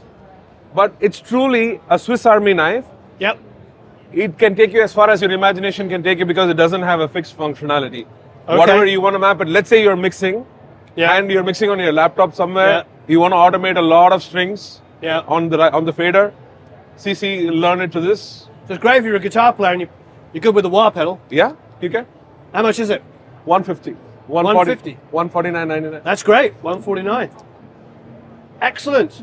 It's pretty compact. Even if you're just using it essentially for like simple wire and volume stuff, it's still inexpensive. Wonderful. Thank you. Thank you ever so much. Thank you so much for stopping by. It's a pleasure.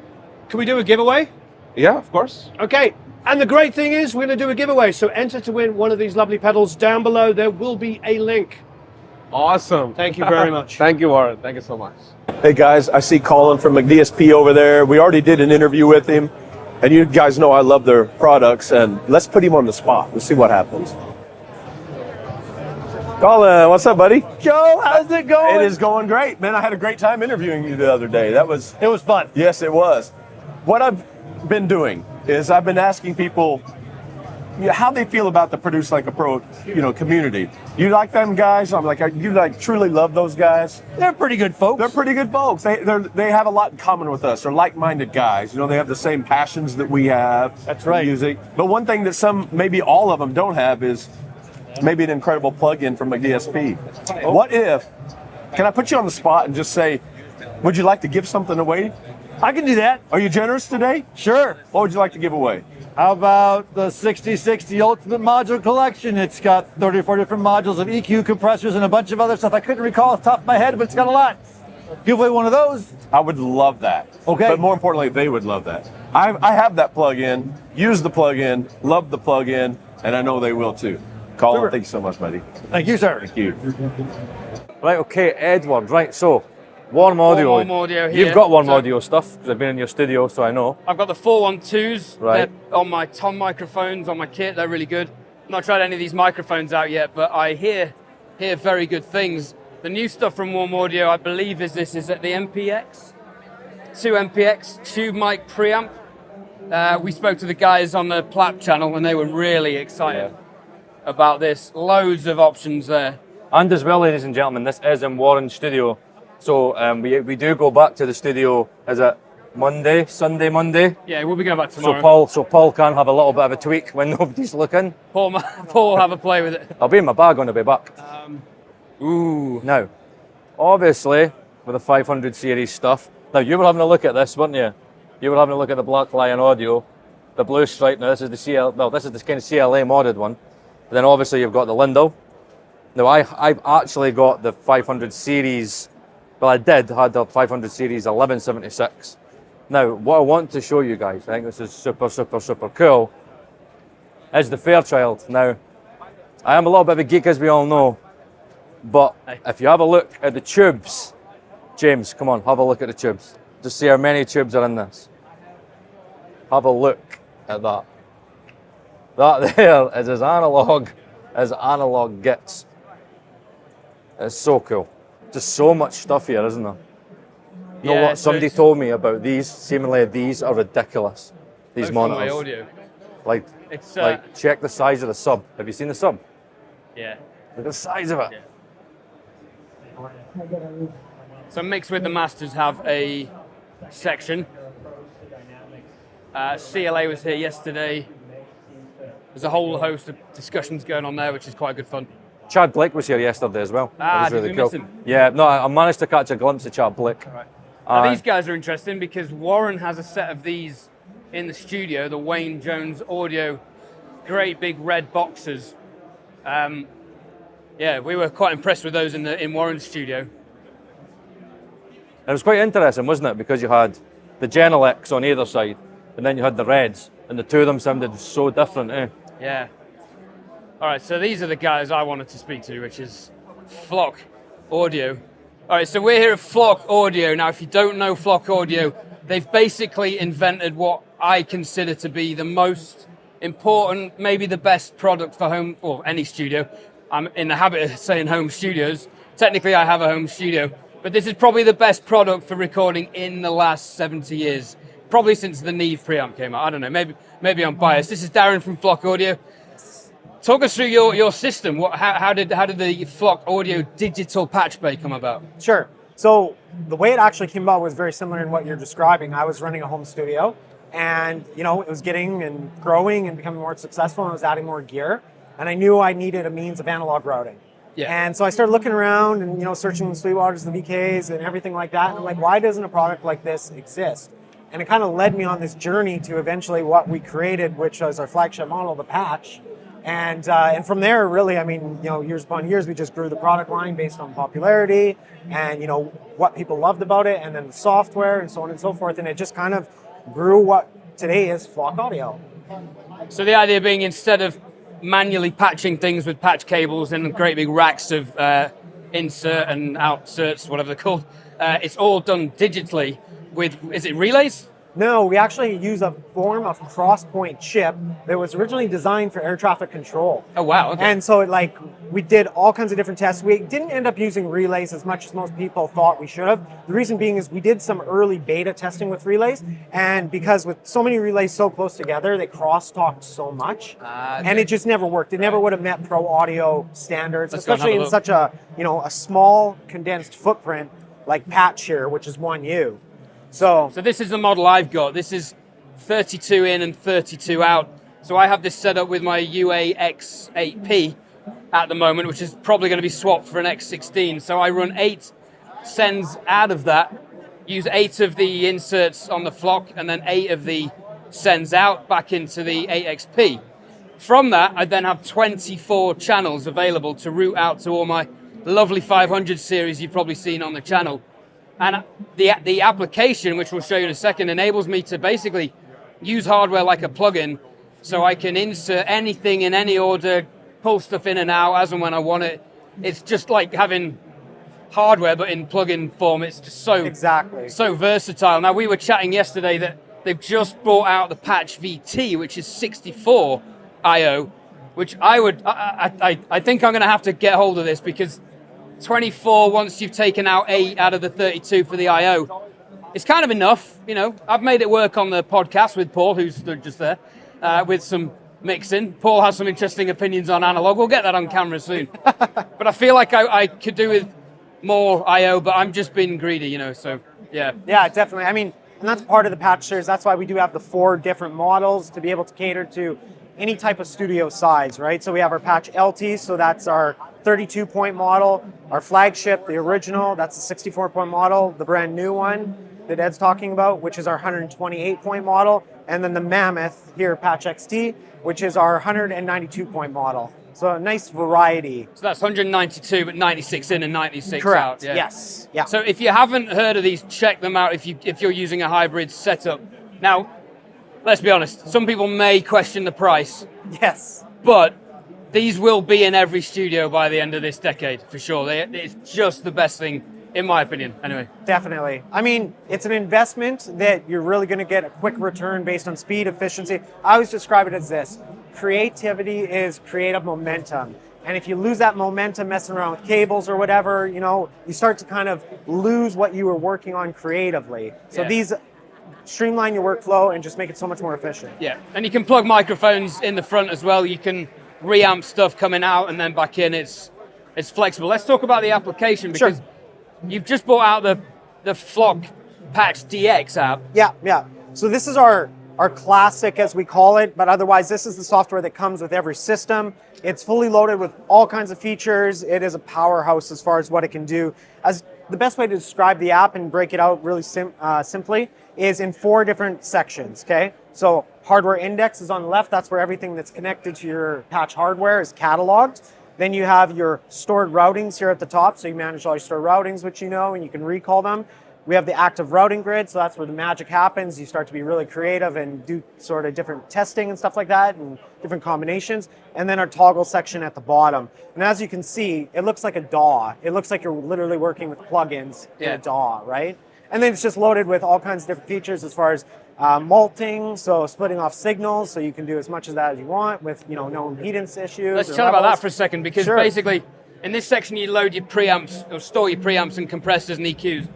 So if I want to put a microphone in path 1, I can load a Neve preamp, and you can go in the front of the Flock, or you can just go on the front input on the Neve. And then I can set up one chain of processing there.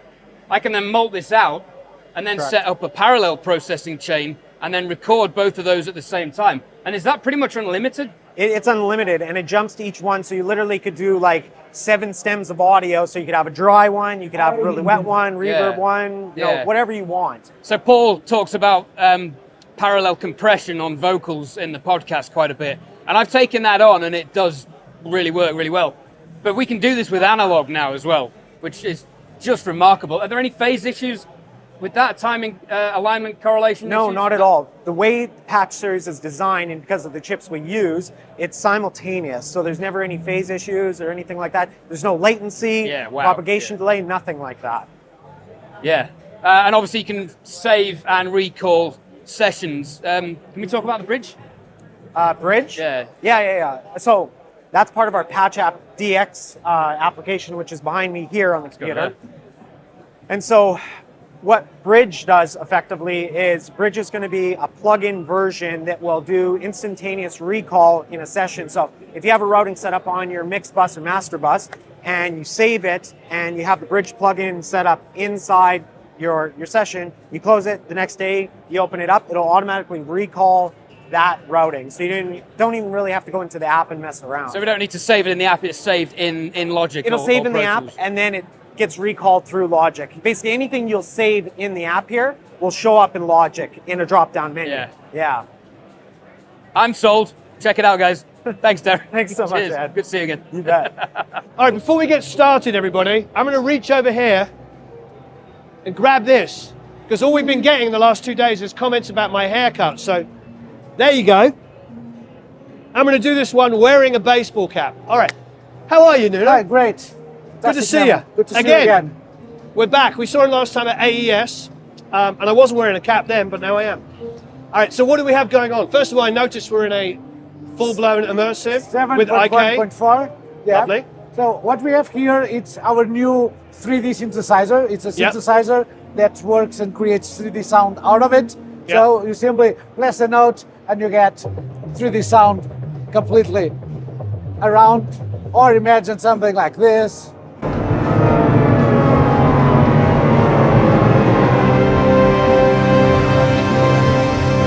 Or for instance... Am I allowed to say THX? Not allowed to say that, am I? So I didn't say it. Or eventually imagine that you want to create 3D arpeggios. And you get sound all over the place. Or for instance, something like this. And the idea is it's a synthesizer, it has 8 oscillators. Each oscillator has a 3D position in space. And then you can do crazy things like saying, okay, oscillator 1 is over there, oscillator 2 here, add some randomness. Or you can even do things like, okay, oscillator 1 starts in the back, attacks to the center, holds over there, releases above my head, another do something else. We can do, for instance, on the sequencer, we can generate and say, okay, I want each note to have this kind of particular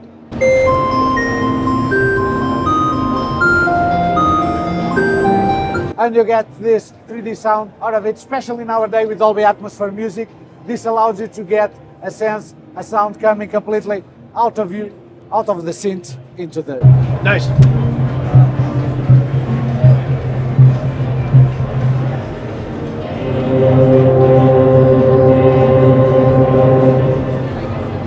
Amazing, amazing.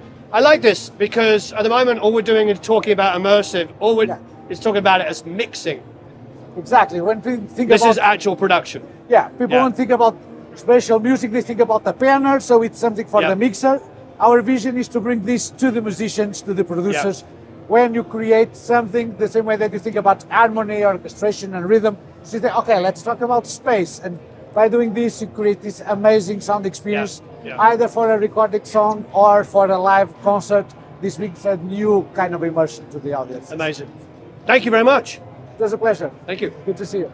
Hey guys, I'm here with Chad. He is the brains behind the United Series, United Studio Technologies, correct? Correct. Yep. We've been around for about 4 or 5 years now. We have 2 microphones out now. A lot of things in the works, but 2 that are available now. This is kind of the one that started it all. The UT FET 47, which is a reissue of a classic 1970s era condenser mic.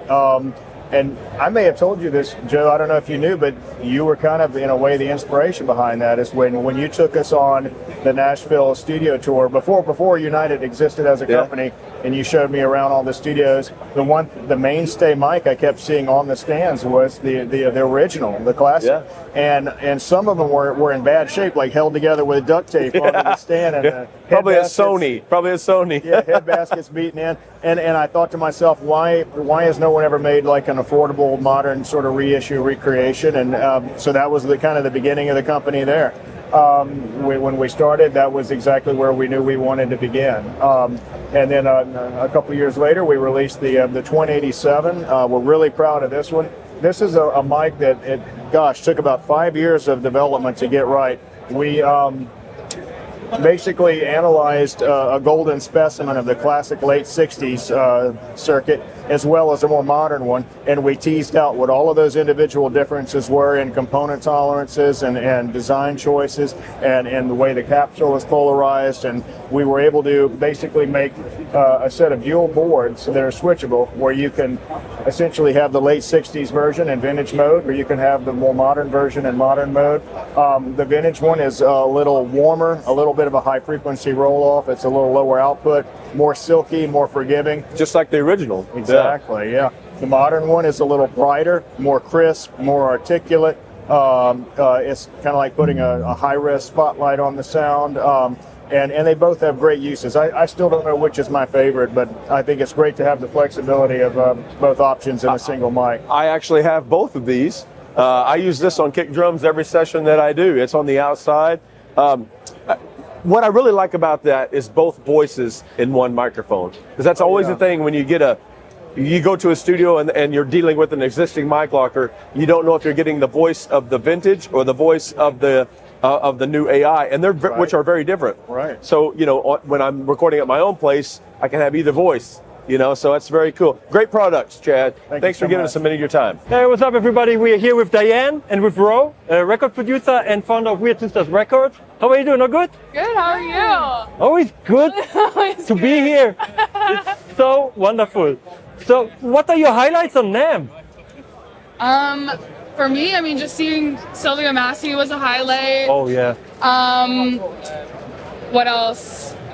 Learning what's new in business management for small studios has been really exciting. Just like the platforms that have, the invoicing, the scheduling, the organization of everything that a young solo studio artist needs to make it work. I love all that technology. Wonderful. And you mentioned also some gear like innovative new MIDI keyboard. Oh yeah. Where was that? The Express E Osmos was it has multi-plane MIDI control. It's amazing. It's just the sensitivity to every single gesture is just, it's amazing. This 40-year-old technology going, still innovating. It's amazing. And we had the pleasure of seeing T Nova from the Free Nationals using it in action. With a talk box. Yeah, with a talk box. Also a highlight. Yeah. Highlight. So cool. Sweet guy. Yeah. It sounds amazing. And you said there was some touch sensitivity control that you can go left and right on individual keys. So you could be playing a chord, and then the third or the middle key, you could move independently the pitch bend of the chord, of the single note. It's amazing. That's a game changer. We got to check it out. Yeah. Thank you so much for your time, and have fun at NAMM. Thank you. Yeah. Hey guys, I'm here with my friend Nir from SoundRadix. How you doing, buddy? How are you? Well, I just had a Produce Like a Pro Academy member stop me in the hallway, literally, and say, you've got to check out this tool. And I got to confess, I haven't yet. I don't have it. So convince me, sell me. Tell me about what you got. So auto line 1, familiar with it. So you have to go one by one and go just line kick and the snare and the overheads. Right. And many people weren't aware of what's the best way to go about it. There was a lot of misinformation online about how to do it, and people didn't often get it wrong. So we took all that away and wanted to make a much simpler way to do it and much faster.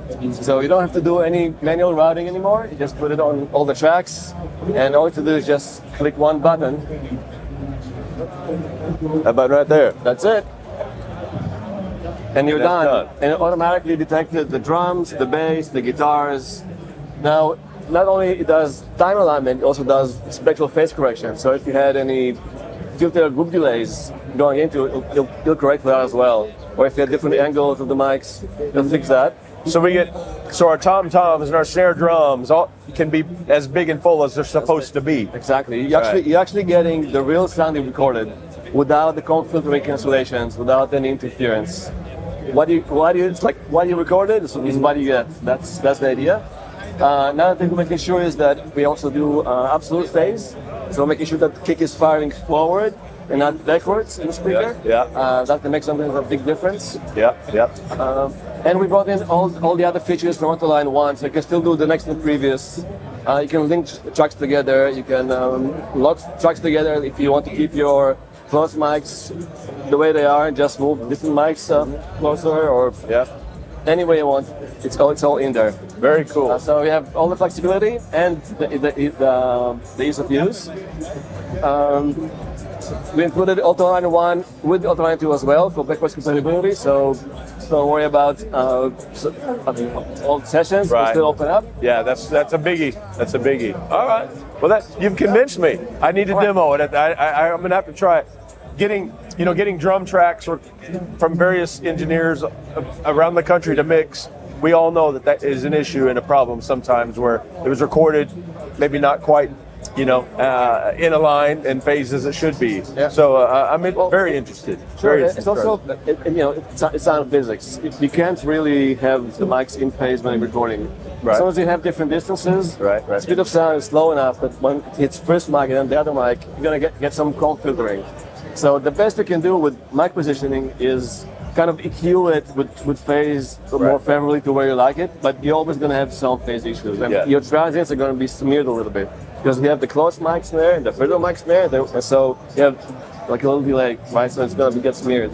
Here we're having on all the lines, we have really smacking sound, and also the images are going to get much more deeper because everything is in sync. Well, I have one last question for him. Are you a big fan of Warren Hewart and the Produce Like a Pro Academy? Huge. You big fan? Love it. Big fan. So what if I ask you for a solid favor? And we probably have some guys out there that are watching that would just love to have the software, but they don't yet. Maybe they're a little low on funds, Maybe the rent's come due. What if we gave a copy away? Is that cool? Can you do that for us? Sure. Because I put you on the spot, right? Well, I'll tell you what, I'll raise you one up. I'll give another drum leveler as well. Nice. How about that? Bam, right here. Man, thank you, Nir. I appreciate that. And I know they will too. All right, guys. SoundRadix. Wow, hold on. We have to see something special here. We have the geek heaven here, don't we? Wouldn't be now without visiting Neve. All right, what have we got here? Neve 1070PX. So that's an 8-channel preamp. I did consider getting that. Paul, I believe you'd like one of these? Yes. If there's any compressor that the digital guy would want, it would be one of these. I love the sound of it. Especially on a 2-bus. I think it sounds awesome on a 2-bus. But I'm interested because I'm trying to think if there's anything that I don't know. So is this a new one, Ed? The 8801? I don't know, is there someone around? Quite interested.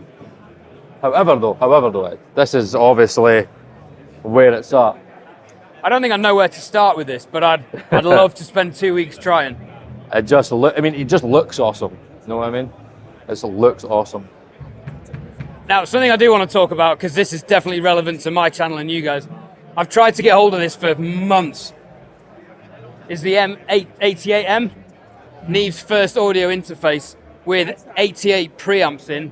Now it retails, I think, what, £1,100–1,200. It's definitely on the pro side. It's not competing with your Scarlett interfaces. So hopefully I can get hold of one of these and get a full review on the channel. Also, what's interesting is that all the Neve processing is going through Apollo X16s. And as well, one thing I noticed there, are you not aware to buy, or thinking about buying the AMS? Very good shout. So is this your flagship desk? Is it a hybrid desk? Where's it fit in the market? Not our flagship. It's the 88R. is still the flagship console, which is the old style big console. You know, as we've all known, fully analog. Fully analog, Right, yeah. And this is basically sort of the next desk down in this process, but this is a digitally controlled analog desk. Okay, fully automated faders. Yes. I can see some what looks like automation on the screen. Yeah. Real-time live automation. Yeah. So this console is integrated into the DAW. In other words, it can be a DAW controller as well as a mixing console or a recording console. Wow, okay. You'll notice on here that there are no EQs and no dynamics on the console. Oh, right. Okay. From a long time ago, when I was allowed to sit in on recording sessions, you'd see these big consoles being used, and very few of the EQs were being used, or very few of the dynamics were being used. And I thought there was just such a terrible waste of, of real estate and everything like that. So what I did was I went back to sort of the basics of it and produced a console which is a base level console, and then you can buy that, and then you can add in EQs and you can add in dynamics as you go. As in externally insert them. Yeah, well, they fit in the back of the console, okay, and then they're controlled from like 500 units. Yes, well, they're on a card. Okay. Okay, and then they're controllable, and so you can control them from the console here, and so you have an AFU. But the other thing is that they're automatable against time code of the track DAW track as well. So everything can be set up, and then you can use them. It's a digitally controlled analog, so this is not DSP. Yeah, so this is analog in the back. Yes. But controlled. Oh, wow, okay. Oh, that's. So how come you wanted to free up the real estate on the top? What have we got going on here? Well, basically, you've got mic amps at the top, okay, because the consoles are, it's designed either for mixing and recording. Yeah. Okay, and then you've got the processing inserts stuff, and then you've got the auxiliaries, and then you've got a monitor section. So this console's got an inline monitor. So it basically allows you to work old school, which is where microphones come in and then go out the direct outputs to the DAW, and then you can monitor off the DAW and make a monitor mix so that the band you're recording or whatever you're doing, you've got everything is working correctly. Okay. But if you are not recording and you're mixing, then that input becomes another input. So consequently, you can do very quite big mixes on this console. Yeah. Which are bringing them back in again from the DAW recorder. So typically this console is 24 channels, but it expands itself to 48 inputs. Ah, okay. As well.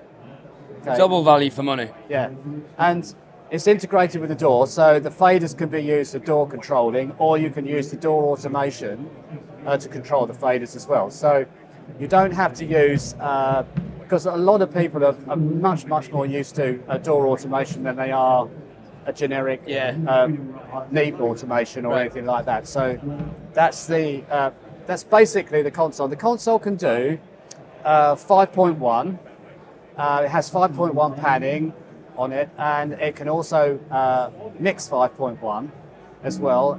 Is it updatable to Atmos? Yes, it is. It is updatable to Atmos. So it has an Atmos monitor, and it has a method of being able to make beds and also to be able to make objects as well. Oh wow! That's it. You've thought about this test? Yes. Yeah. So that's the mid range. But you could actually, if you actually dissected it, it is as accomplished as a big analog console is, but it's just more integrated into the DAW. I mean, this is probably a little. What are these going for?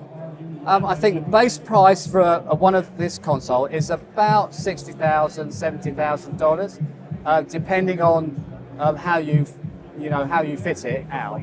Okay, what if you fitted it out with all the EQs and dynamics? Well, probably that will get up to about $80,000, $90,000. Okay. A little bit out of my price range right now. and then this console here, this one shares the same philosophy in that the Odyssey headphones at every station. Shares the same philosophy.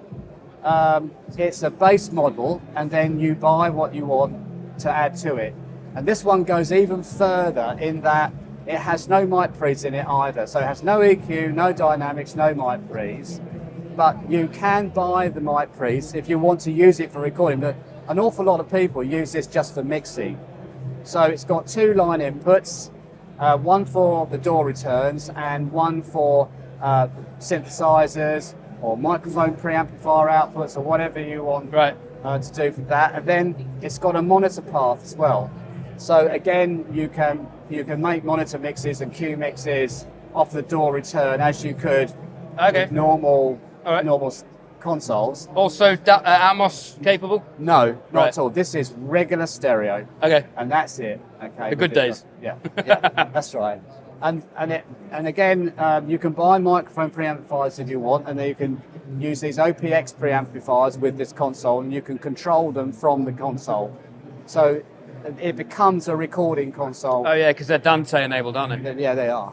Yeah. Right. Okay. And also, this has integration into DAW. Okay, and it also has DAW control for faders as well.